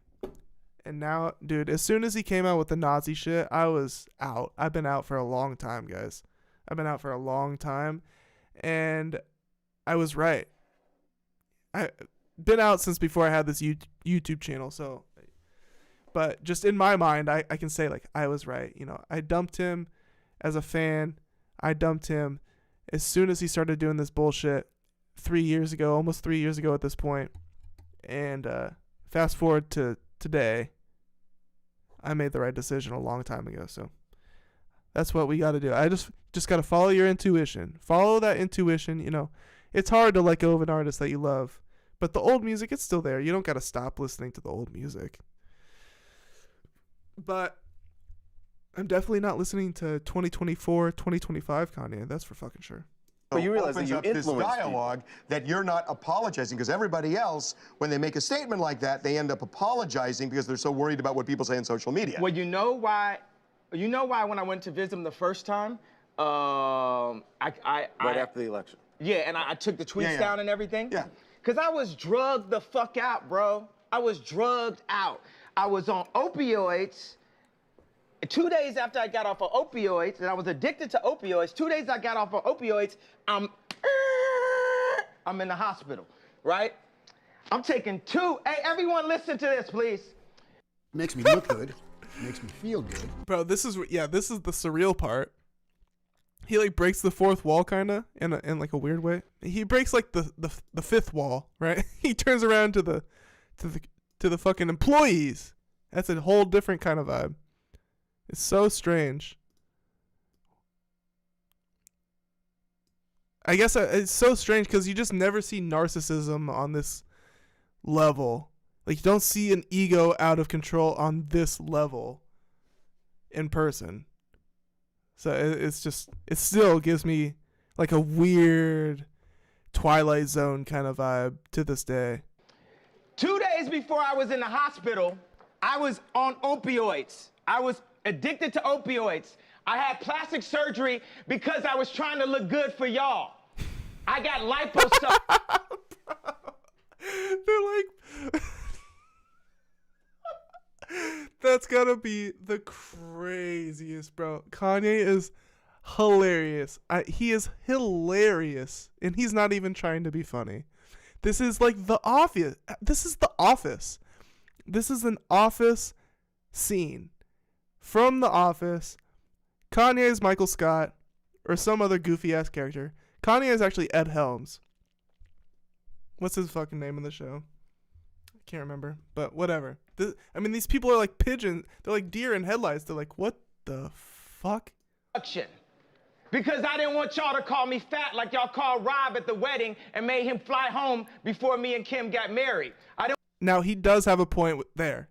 Dude, TMZ, it must feel nice for Kanye in this moment to be able to look at this, like, conglomerate, this media conglomerate. He can, like, look at it and talk to the people. I mean, that must have been very cathartic for him because he was, you know, like any A-lister, they've been bullied by these fucking paparazzi for ages. The fat shaming, the body shaming, all of that, so true. Like, Kanye, he does make good points, obviously. Because obviously, Kanye makes good points. Now, he has gotten further and further and further away from those good points. At this point, he doesn't really have any good points, but there's always like a kernel of truth in what he's saying. Now, yeah, the body shaming by the press, so true. I mean, he gets to tell them, like, it's you motherfuckers. You motherfuckers why I'm so insecure about my weight or, you know, my mental health or whatever it is. It's you guys. Fuck you guys. So, I mean, and the fact that this is all filmed, this is the first time where I ever saw, like, they film inside the TMZ office. That's why it was, like, such a mind fuck for me. Like, not only is Kanye doing this crazy rant, but they're filming inside of the TMZ office with the employees there working on the computer. Like, it was such a mind trip. Nowadays, we see clips inside these dudes, they do the setup all the time. But at the time, it was very different for my brain. I want y'all to call me fat, so I got liposuction, right? And they gave me opioids, right? And I started taking 2 of them and then driving to work on the opioids, right? Then my boy, and I'd always ask my boy, you know, to hand me if it's, you know, we on tour, give me some weed, blah, blah, blah. So he had to go give me the opioids. And there was talks amongst my camp, like, Ye's popping pills, right? So when he had... What does that have to do with weed? I'm a little lost. A little lost, but whatever. To me, he said, you know, this is used to kill genius, right? So I didn't take it. 2 days later, I'm in a... I need to give an obligatory, you know, mental health, antidepressants, they don't kill genius. Just give a little flash on the screen here. Like, I don't support these statements. I don't support these statements by Kanye. Get the mental health treatment. Take the antidepressants. They fucking work. They don't kill your genius. Hospital. I was taking 2 pills a day at that time. When I left the hospital, how many pills you think I was given? A lot. 7. 7. I went from taking 2 pills to taking 7. That is crazy. That's fucking nuts. So the reason why I dropped those tweets and everything, because I was drugged the fuck out, bro. And I'm not drugged out. These pills that they want me to take 3 of a day, I take 1 a week, maybe 2 a week. Y'all had me scared of myself, of my vision. So I took some pills so I wouldn't go to hospital and prove everyone right. Now in retrospect, I don't know how far back the Hitler praising goes, but I do imagine it's been going on for a while. Okay, I think there's a lot of stuff behind the scenes about Kanye, things that he said, things that he believes that we aren't even exactly aware of. Things that episodes he's gone through in the privacy of his within his family, within his camp. We don't even know. So why they had him on 7 pills? Maybe he was fucking saying that he could see Hitler right in front of him. Maybe he was having genuine visual hallucinations. I don't think it's that extreme, but still, like, we don't know. Like, he's not the doctor. So I'm just saying, like, I do know that he was talking about Hitler well before the public was aware about it. Aware of it, you know. So, like, his family was probably been hyper concerned for a long time, and the public isn't exactly aware of what's going on. So he can claim all these things to the public, and it makes like them look like they're overstepping their boundaries. Them as in like his family or whoever's sending these doctors to him, the doctors.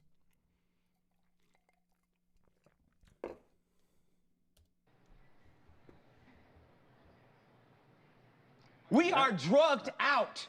We are following other people's opinions. We are controlled by the media. Dude, the fucking red pill is just so deep up his asshole. It's just embarrassing, man. He shoved that shit right up there. We are controlled by the media. Everything is a conspiracy. We are controlled by the media. And today it all They put fluoride in your toothpaste to give you submissive thoughts. I don't know. Grains of truth wrapped in, I don't know, pig blankets of bullshit. Grains of truth, seeds of truth wrapped in blankets of bullshit and fear and paranoia and just gobbledygook. changes. You got Tupac and Lennon in that hallway. Today.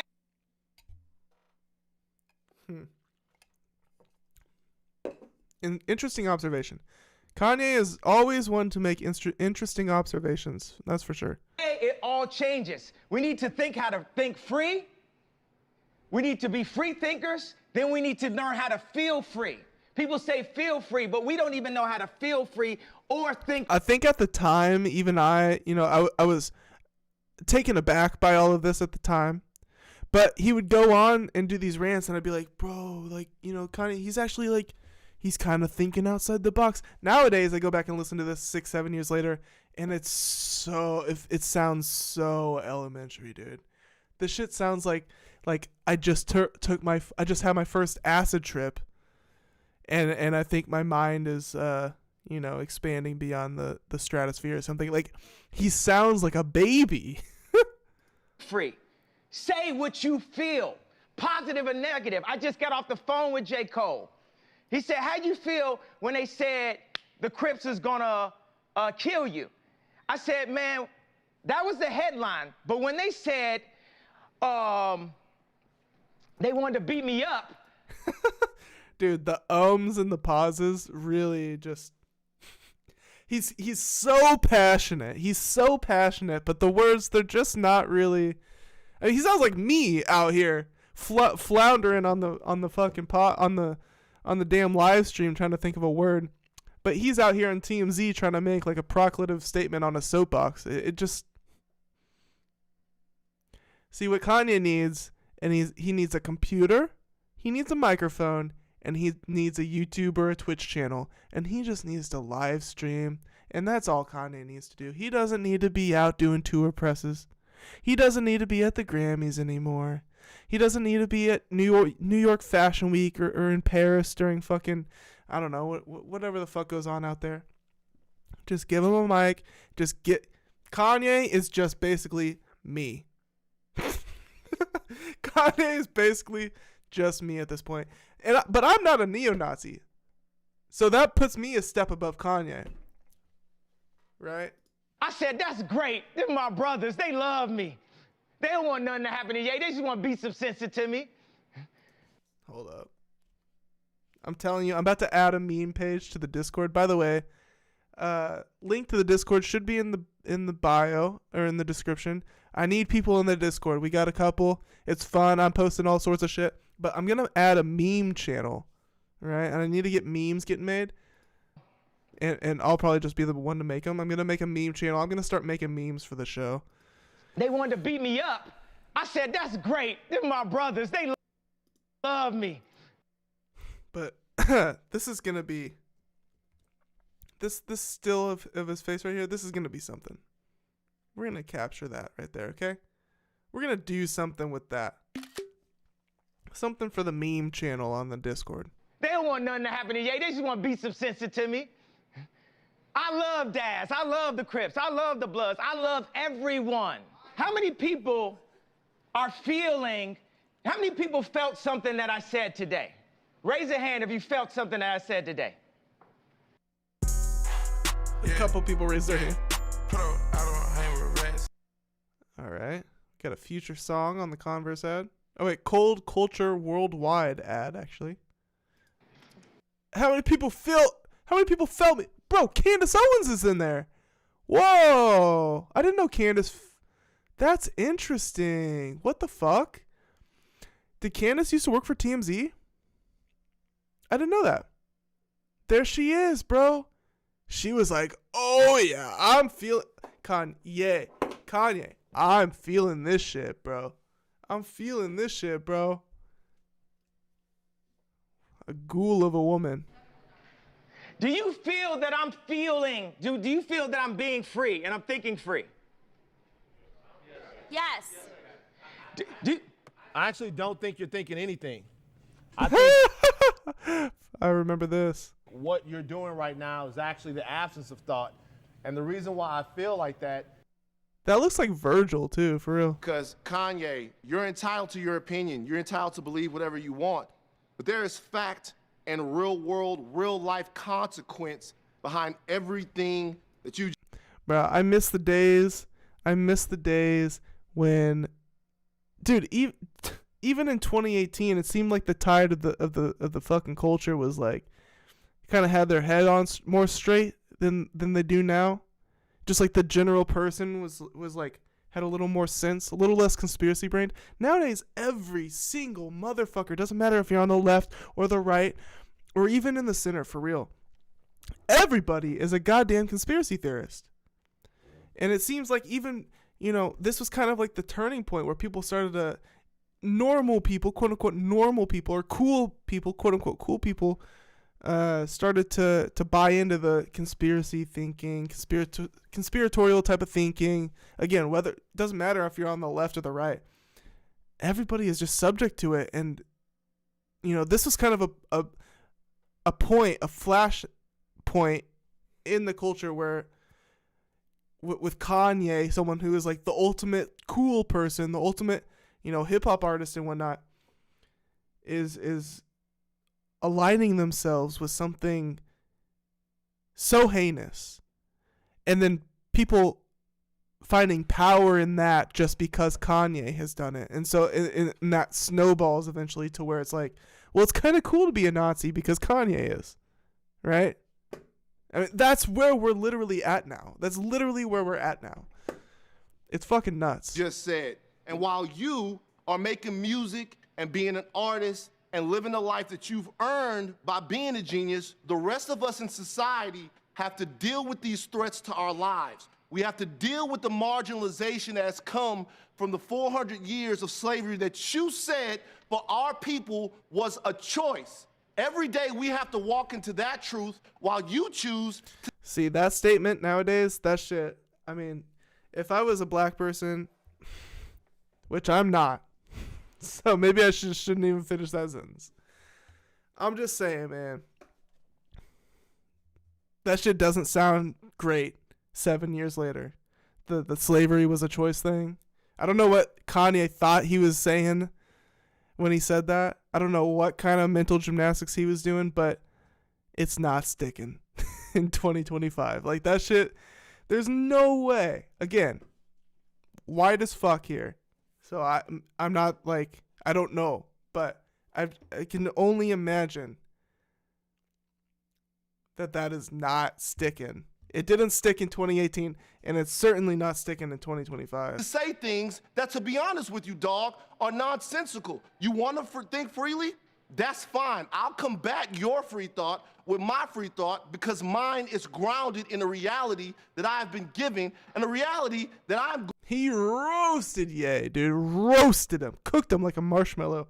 And Kanye has the balls, the audacity to point at him as if, I don't know. Because mine is grounded in a reality that I have been given and a reality that I'm going to change, but I'm not going to do it by pretending that the enemies are on the same team as me. And frankly, I'm disappointed, I'm appalled, and brother, I am unbelievably hurt by the fact that you have morphed into something, to me, that's not real.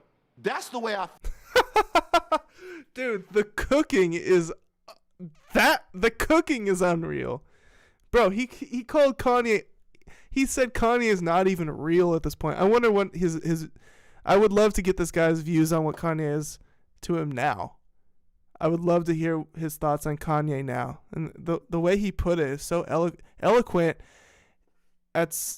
So quickly eloquently put about the path Kanye has been on.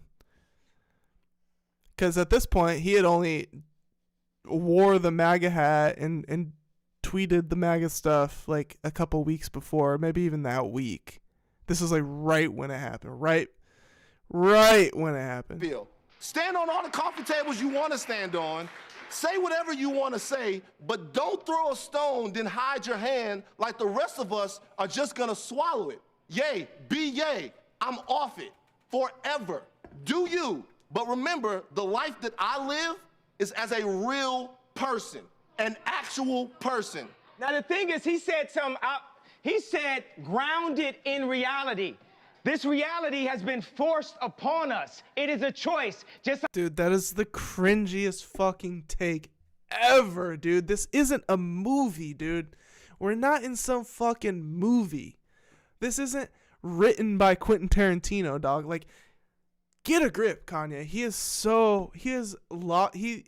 This video is so old, too. It's like, it doesn't get better from here for him. Like when I said slavery is a choice, the reality, we can make our own reality. We can talk about history, but not too long. We need to talk about our now because we can fix. He is talking, man. Our man's was talking about now. He's the one that said we need to focus in reality, dog. The fuck you mean history, dude? And start loving each other now. When I say we have no enemies, we don't have enemies. Black people have a tendency to focus and march when a white person kills a black person or wears a hat. But when it's 700 kids being killed in Chicago, it's okay. It's okay for blacks to kill blacks. But if it's a white thing... It's not okay. I don't think anybody's saying that's okay. That's not, wait. There's been more focus and more marches that is a lie. About don't whites killing blacks than kids in Chicago killing each other. That's a lie. There are black people working. There are no marches. Over 90% of black people getting killed are killed by other blacks. No, that's a fact. The black homicide rate is a fact. That is a fact. Black on black crime is a fact. But there are black people. Okay, wait a second. Now this is a problem. Wait a second. We have to. You're too far. You have to be closer to me. I'm here right now. There are black. He is kind of far away. They should get closer. They're screaming across the goddamn room. People working every single day. Brother, don't scream because it will make us look crazy. I don't care how we look in front of this. Oh my God, bro. Kanye with my God, dude. I don't know if I've seen this deep into the shit. Kanye just like, I mean, is that racist the way that Kanye did that shit?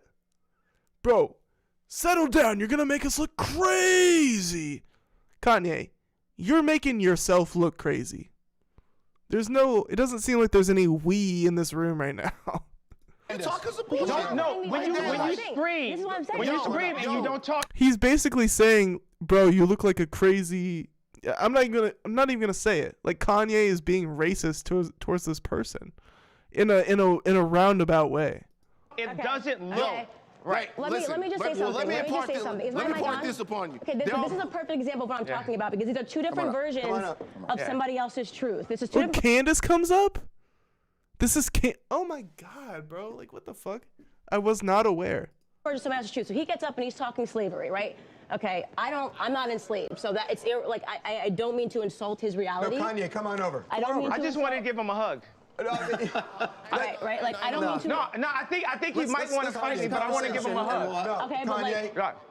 Let's finish the conversation and then we'll. What Kanye just I love you, and I want to give you a hug. I feel like you want to fight me right now, but I love you. I don't fight with my fist, man. I've been through that. This is what I'm saying. So if I come over there, you're not gonna fight me? No, I'm not gonna hit. Kanye is so fucking.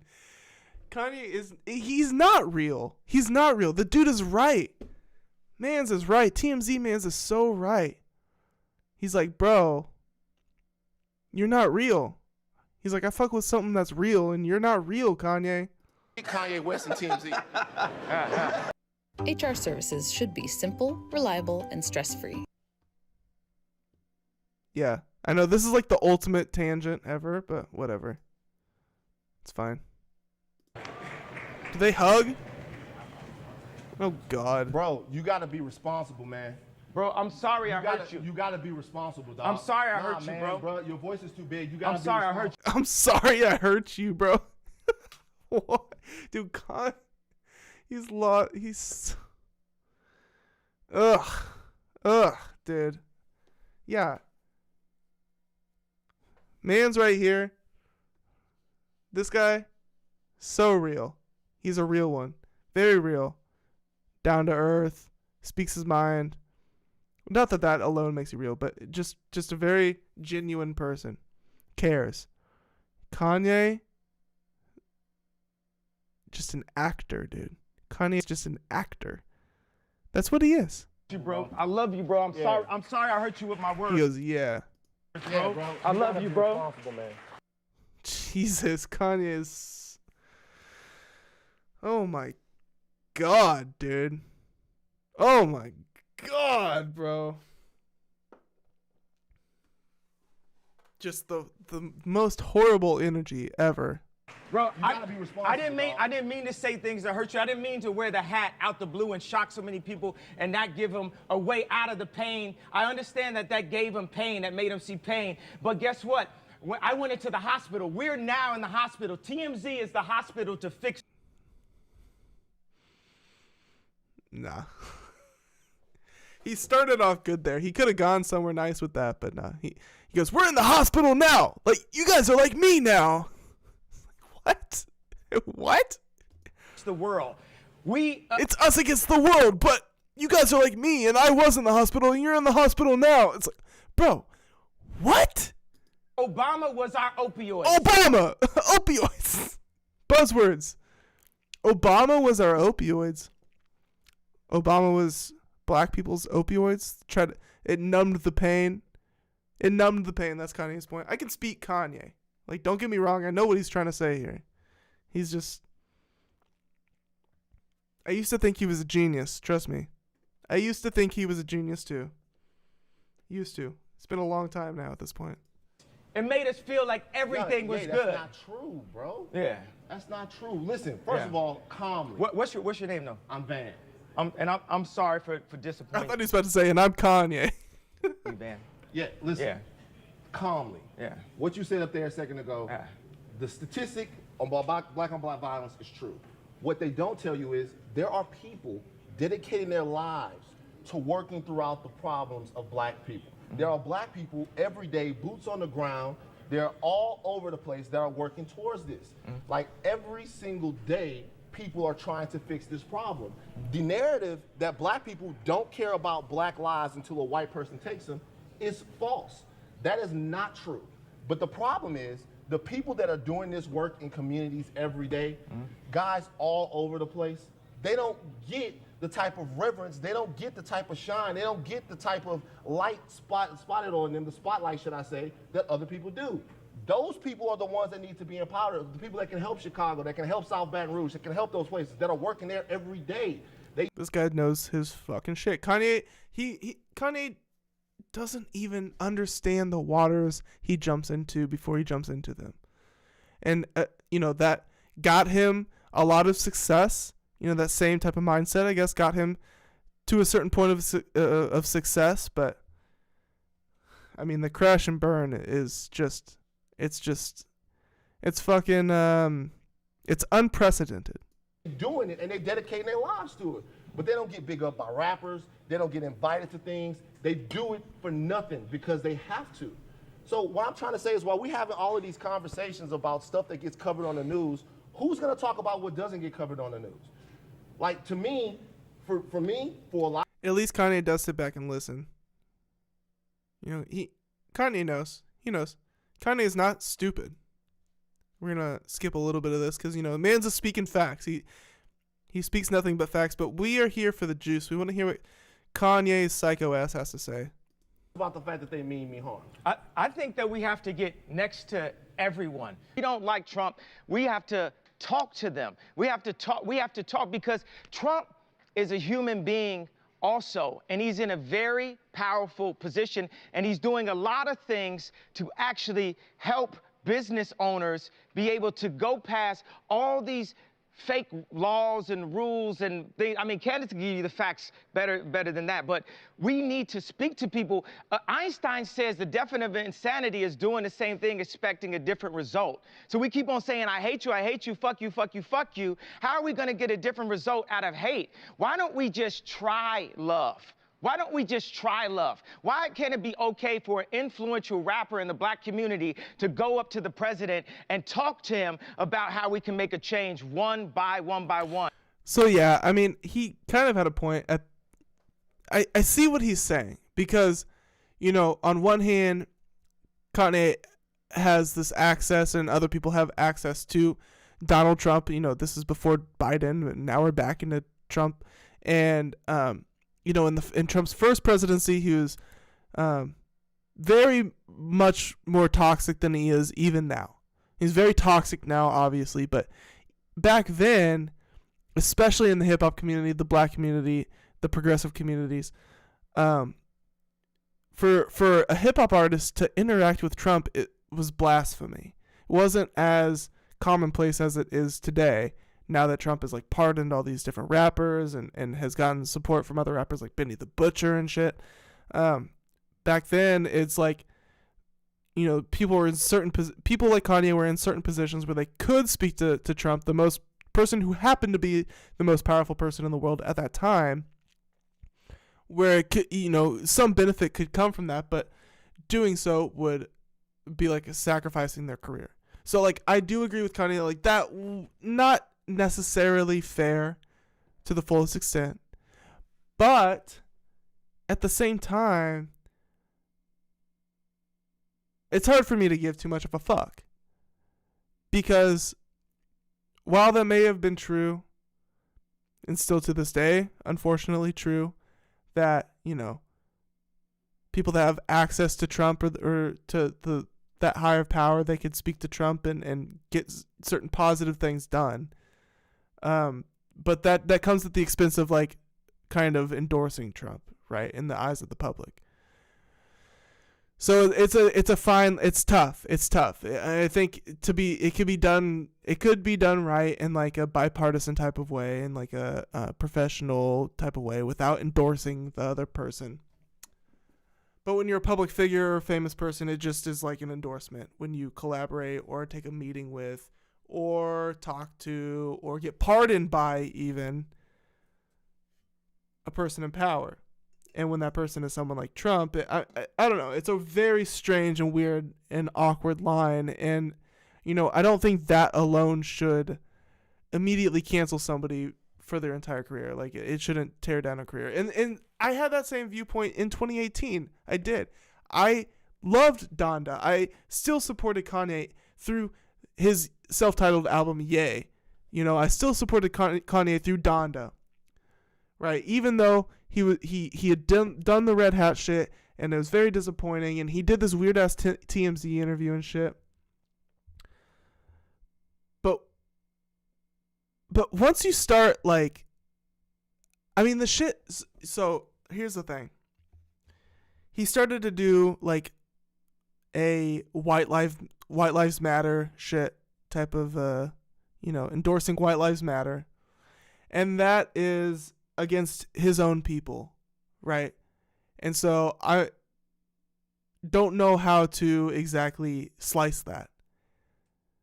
You know, that's not really my place to even necessarily, like, I disagree with what Kanye is saying, but he is like talking within his own ranks, and it's not my place to really enter that. And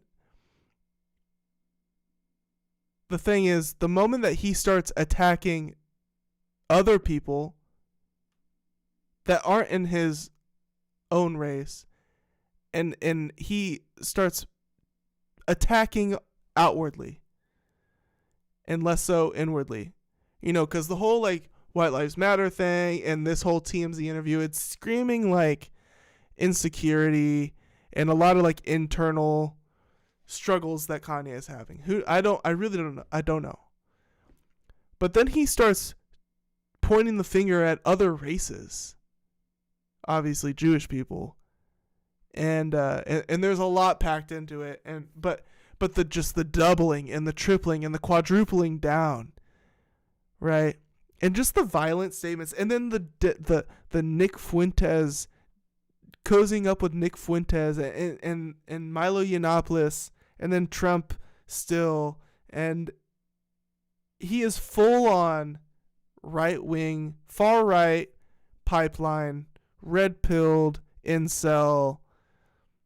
He is down a very bizarre, very dangerous, very sick ideology. Deep. I believe Kanye is in the shit deep. I do. So it is what it is. I mean, we're in the middle of reading the law. I'm going to cut it short there because we have more to read. But yeah, I mean, yeah. Kanye, he's a sick man, right? And now he's in all of this, and then he gets divorced, right? And then he gets with what's her name? The girl from Uncut Gems. What's her fucking name? God damn it. Kanye goes single. We get single Kanye, and then we get thirsty Kanye. Like, obviously Kanye has always been thirsty, but we get single thirsty Kanye, which is a whole different fucking monster. Okay? Where it actually becomes very believable on the outside when someone, presses a lawsuit against Kanye for sexual assault, battery, stalking, sex trafficking, false imprisonment. So let's watch this is the TMZ guys. This is why I wanted to look up that Kanye video, because it's the same two dudes, and now they do these press releases from inside the TMZ office. I don't know if they always did that before 2018 Kanye interview. I don't know, but it wasn't until then that I started seeing these all the time. We're gonna get an ad first. We got a 20-second ad. Bear with me.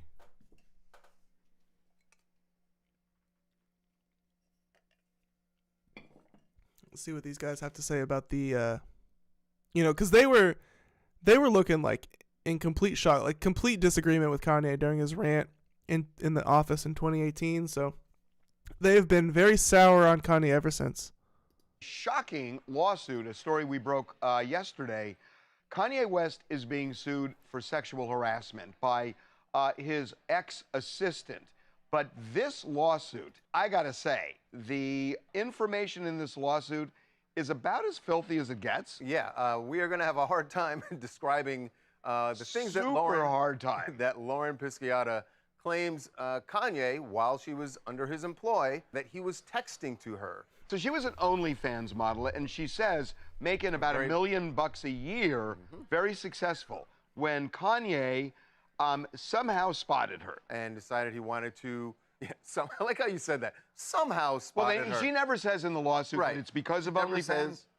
Right, but he became familiar with her and wanted to hire her to be his personal assistant. And it is worth mentioning, I think, that when she came on board was within months of Kanye's divorce from Kim Kardashian. Can I just note that she does not look dissimilar to Kim? Correct. She does not. But she doesn't, that's just our opinion. She doesn't mention that at all in the lawsuit.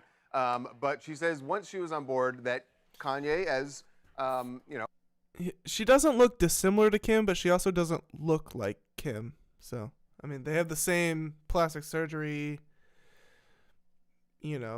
big boobs, big butt kind of look, but her boss would text her things, but the things that she says he was texting had nothing to do with, work. It was more about sex, his desire to have sex with her. I'm cleaning this up as much as who wouldn't believe this? I mean, it could be false, but it is very believable. You know, even if it is false, it should say something about Kanye's character, at the very least about his character.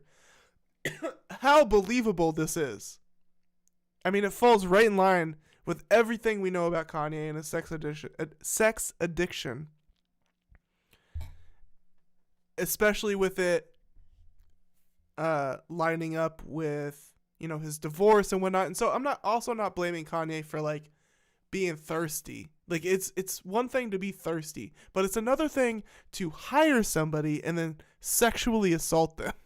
It's very different than just like flirting with somebody or thirsting over somebody or whatever. Like he hired her. He is her boss. He is her boss. Imagine your boss trying to have sex with you, basically. Is what it is, in like a creepy way. They can, but How about fixation with a male body part? yes, his own. Yeah, also fixation with what she was doing with other men. He wanted to know about that. And Charles, you hit on this. What makes this sort of all the worse is not that he was having conversations with somebody he happened to know. It's with an employee. Allegedly. Certainly. That's allegedly what I just fucking said. Allegedly, it was with an employee. Those are the allegations. Yeah, let me clarify. These are all accusations, allegations. We don't know the facts. Nothing has been proven by court, but it is a lawsuit. So it is in the courts. She was actually his employee, first as a personal assistant. She then says he promised her promotions, not in exchange for anything, but just as a matter of course. These and promotions also of the a chief of huge pay increase. Huge pay increase, up to as much as $4 million.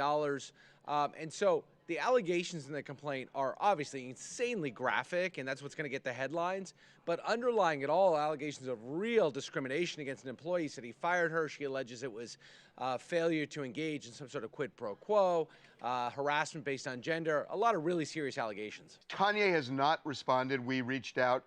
We have not heard back from his rep. But I got to tell you, when you read this thing, Kanye, you should reach out. I know you scour the fucking internet. I know you scour the internet. Kanye, if you happen to be watching this, and we know you are, whether it's now or in the future, you should go back on TMZ. Give us another interview. Everybody wants it. Everybody wants it. We need an updated Kanye interview in the studio talking to the TMZ crew. Let us know what's on your mind again. I don't know if that's the most responsible thing. Maybe TMZ wouldn't even allow that to happen at this point. But I would love a sequel to that infamous TMZ interview in 2018. Some of the quotes, by the way, that sound like something I've heard him say before. There's one thing in particular about saying that a certain part of his anatomy is racist. That he was telling, according to her, to Lauren, he was telling her in text that he believes his penis is racist. And Yeah, I remember that. Because it likes white women is, I think, the point. I think what he's saying is that he likes white women. TMZ should fucking hire me. Maybe that's where I need to work.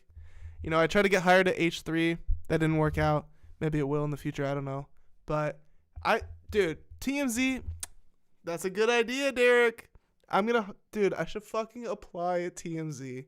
I don't want to be a goblin ghoul, but I'm good at this shit. I know what the fuck is going on, man. And I just said exactly what the fuck they said, so. You know, I could sub.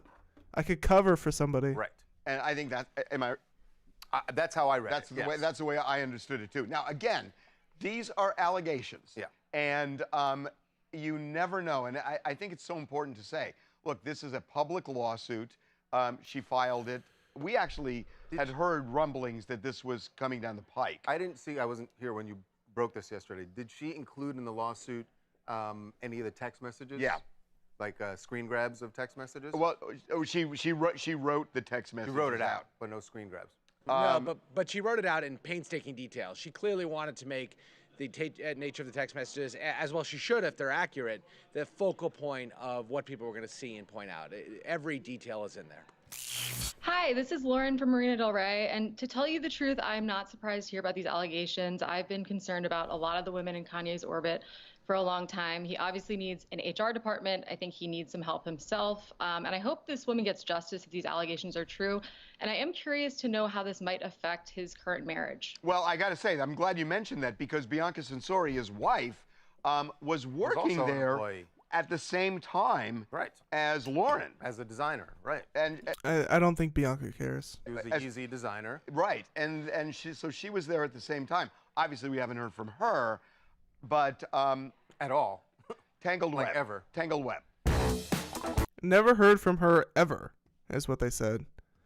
Never heard a single peep from her. So, you know, Kanye's got her under wraps. Not literally, because she's naked everywhere, but figuratively under wraps, right? So yeah, I think what I learned from this is I need to apply it TMZ, and Kanye is kind of gross at the very least, and we need a sequel to the 2018 Kanye in studio TMZ interview. Oh yeah, we've got discourse happening about this on Reddit. Okay, now I want to read some of this just because it kind of like helps me get ahead of what I'll be hearing on clips of the in the comments section of this video when I clip it. Right, and fair enough, shout out Reddit because they make the points before, you know, I can address them before I get them in my comment section. But somebody goes, the only thing I'm surprised about on this is that it's the same person for the third or fourth time, right? So that's the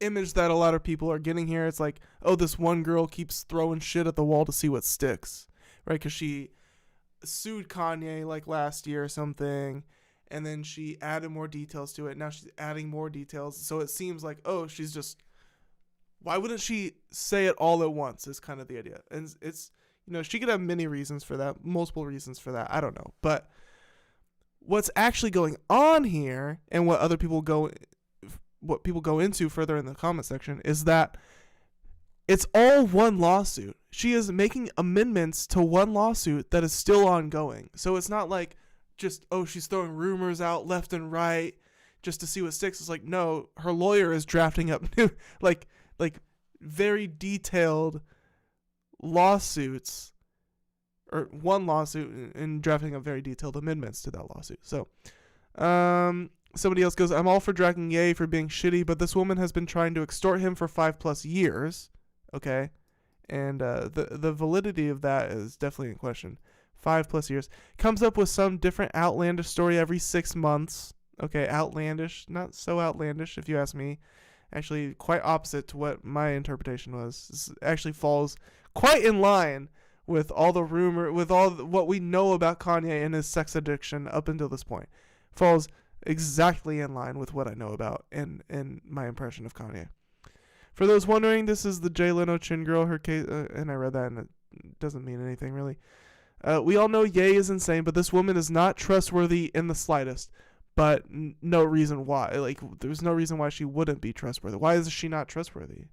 That's the thing. So I don't know who these people are making these comments. I don't know if maybe they're just Kanye fans. They're probably just normal people. But why is she not trustworthy? Why?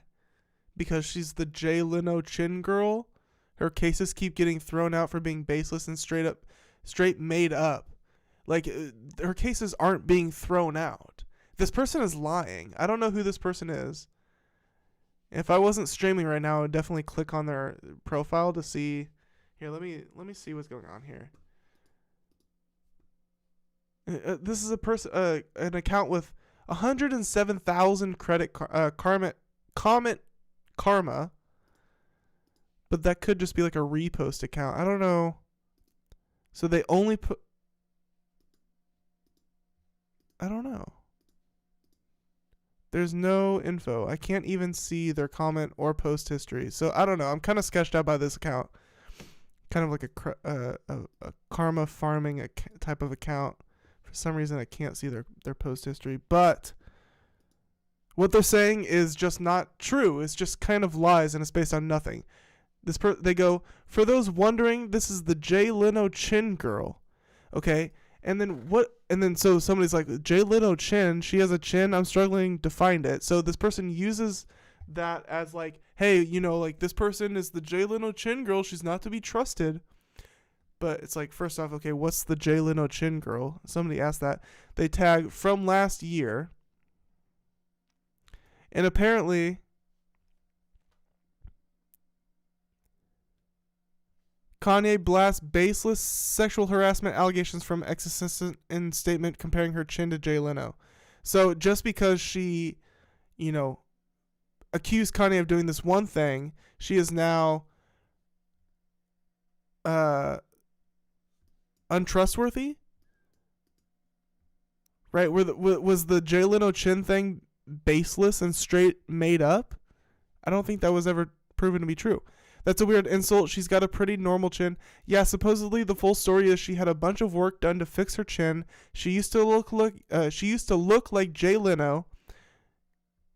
Great work. Props to the surgeon. He did a great job. And then somebody goes, yeah, I'm not saying a Jay Leno chin. She has a normal chin. And anyways, Kanye's the one hitting that. LOL. So if he thinks she has a Leno chin and it's so bad, then why he hitting that? LOL. Doesn't make sense. Hard hitting journalism here, folks. I thought that comment was going to be more insightful.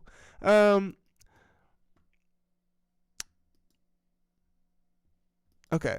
So basically the Jay Leno story thing, this person brought that up as if to like throw this Lauren lady's credibility into question, but it doesn't make any sense. It amounts to literally nothing.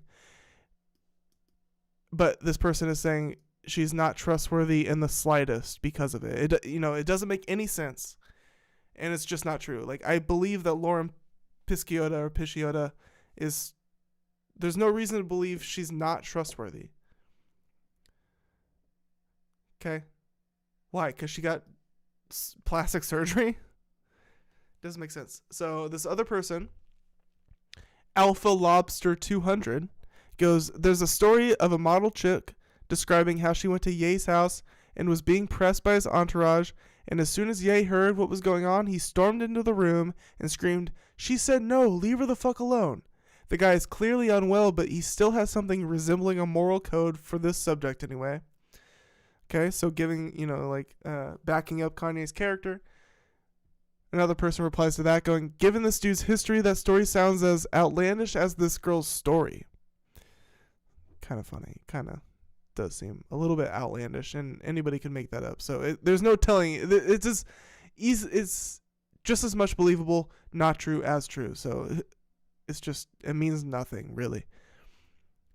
Somebody else goes, I believe it only because Kanye seems like the type to do stuff like this specifically to make himself look good. Kind of true. Most of his accusations are saying and asking for weird things. Nobody really says that they, him, no, and he forced the interaction anyway. Okay, typos. He's a freak with no boundaries, and I don't think it's a moral thing, but I do think he does his best to avoid being caught committing actual crimes. Everybody wants to take this dude down, rightfully so. If there was evidence of actual assaults, we'd have it by now. Yeah, for sure. Kanye is smart, so I believe Kanye is smart. I'm getting a text. All right. Gonna give a related personal anecdote. My aunt is a model, among other things, and she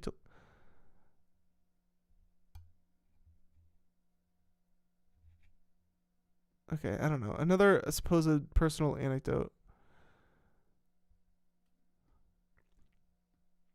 Okay, and the point here, the reason I'm reading these is because somebody goes, nuance, y'all can't both be right. And that's my point. Like, Kanye could have in the past been a stand-up guy and stopped somebody from getting sexually assaulted. Absolutely, I believe that. Do I also believe that Kanye, in his divorced, fucking psychopathic, neo-Nazi state of mind in his fucking late 40s, early 50s, or whatever the hell, sexually assaulted somebody? Yes, I also absolutely believe that. Kanye, when he was 20 and 30, trying to get famous and trying to become a superstar, was a completely different Kanye once he became that superstar. Like, totally different people. as far as I'm concerned. Acted completely different in the public eye. So nuance is literally what the person you're responding to is talking. Okay, whatever. Okay, so somebody else goes, now, according to Reddit, it's guilty until proven innocent, and even if proven innocent, it's only due to lack of evidence.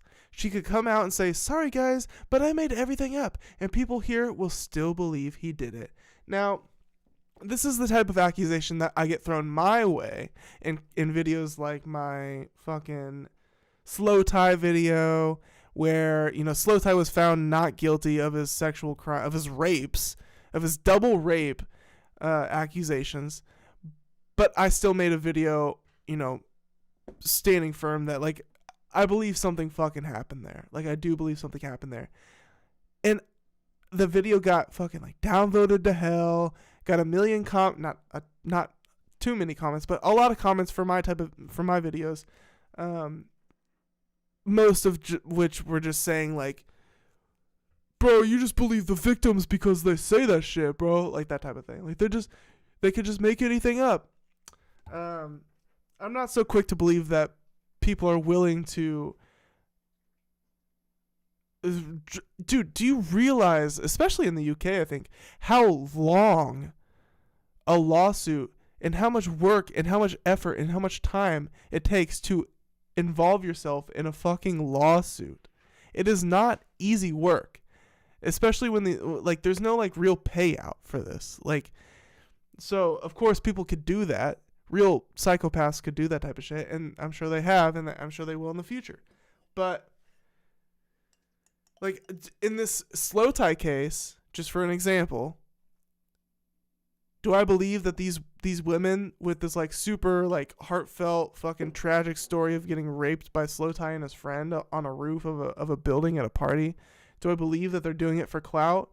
This years-long, drawn-out court battle in the public eye? No, I don't think they're doing that for fucking clout. So just because the jury didn't find that there was enough evidence for a sexual assault, that's not gonna sway me to disbelieve the stories of the victims. Like, you should read the stories. Anyways, so this person is doing that here. Now, according to Reddit, it's guilty until proven innocent. And even if proven innocent, it's only due to lack of evidence, blah, blah, blah. And somebody replies to that going, Reddit would claim that they threatened her family and that's why she's admit to a false story. And then Drop Watcher here. Shout out Drop Watcher. Fuck yeah, dude. Drop Watcher is a legend in hip hop heads Reddit, because every Friday they post the list of new releases that I rely on every week. So Drop Watcher coming in with the fucking dope ass comment. Is there any evidence that, quote, her cases keep getting thrown out for being baseless and straight made up? I personally, yeah, that's my point. Like, there's no evidence for that. Like, that person just made that up. Her cases don't keep getting thrown out. It's one lawsuit that has been in the court system this whole time, and Lauren's lawyer just keeps adding more details to the one lawsuit, just adding more for the judge to consider. And then Drop Watcher continues on. From what this article says and from what I've been able to find online, all these headlines are just a part of one lawsuit that hasn't been, quote, dismissed or, quote, thrown out. So fuck yeah, Drop Watcher, a real legend. Somebody else goes, not surprising, an OnlyFans chick trying to get money. Obviously, cases like this should be taken seriously, but come on, this is like the 4th time she's tried doing this shit, and it's never gone anywhere. Laugh my ass off. So, shout out the smart people. Shout out the Hip Hop Head subreddit for still having a nice balance of real, fucking solid thinkers in here. Somebody replied to this dumbass above going, it's an amendment to the complaint. You clearly didn't read it. Read before you start saying dumb shit that devalues claims of sexual assault. Thanks. Kind of telling on yourself with this. Somebody else, the Mad Stork. It's an amendment to the original complaint. Try reading before you jump to calling women liars. Most people who jump to those conclusions have a hard time with reading thinking. And that's my problem with the internet these days. from the last couple of years. It's like, dude, nobody reads shit. Everybody just wants to jump to conclusions. Yeah, that's it. I've been talking we've been going for fucking ever. We. All of us here, right? I'm losing my voice. I'm getting tired. It's 4 a.m. Almost 4 a.m. Oops. Closed out of my YouTube. But, yeah, that's all I got for you. We did the Clipse album. We did the Kanye lawsuit amendments. Sexual assault lawsuit amendments. Not good stuff for Kanye. We did this. We did fucking Kodak Black gets the key to the city of his hometown. Congratulations to Kodak Black. That's big deal. That's big news for him. I mean, big news for anybody. It's exciting. We did the Boldy James speaks on his J Dilla collab album. Will we ever get it? I don't know. I hope so. I would surely love that. I would love that. Who wouldn't love that? Shout out Boldy James. He's having a hell of a year.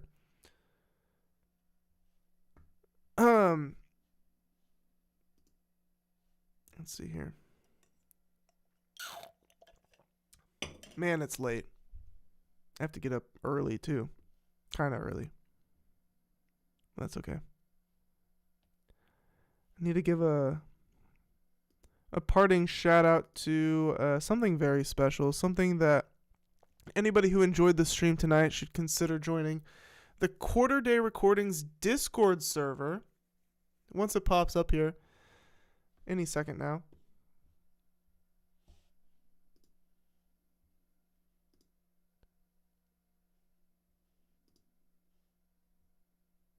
It's coming up. I made this Discord server live on stream in Scratched Up Live number 40, so 2 streams ago. Went on to Discord, created a server for the channel, live on stream, and I've been pretty active in it. It's just me and a couple people in here. Me and one person, actually, now that I'm seeing it. But it's cool. I'm posting shit in here all the time. I got a music sharing discussion, what do you call it? Chat, hip hop discussion chat, audio production, current events, and then Scratched Up Live and Go Rage Live. Those are the 2 live streams on the channel. So I've been posting every time I make a video or a clip, I post it in there.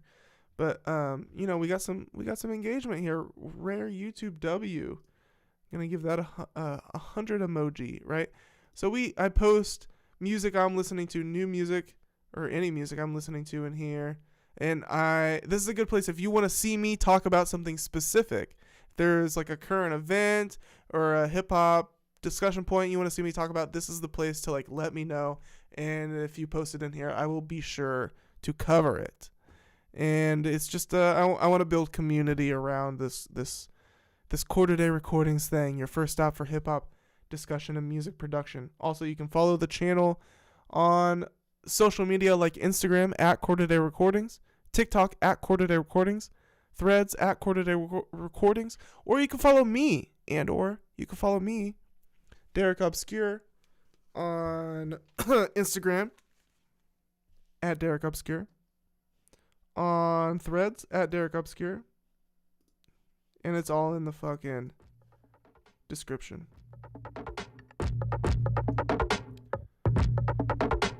Also in the description is the link to this Discord, so make sure to, if that sounds interesting to you, give that shit a follow. And give the channel a follow, a subscribe, if you like this kind of content. I do live streams every week. Next stream should be a Go Rage Live. Tonight was originally going to be a Go Rage Live music production stream. But with the Clipse album coming out, I wanted to juice the views a little bit. So, all right.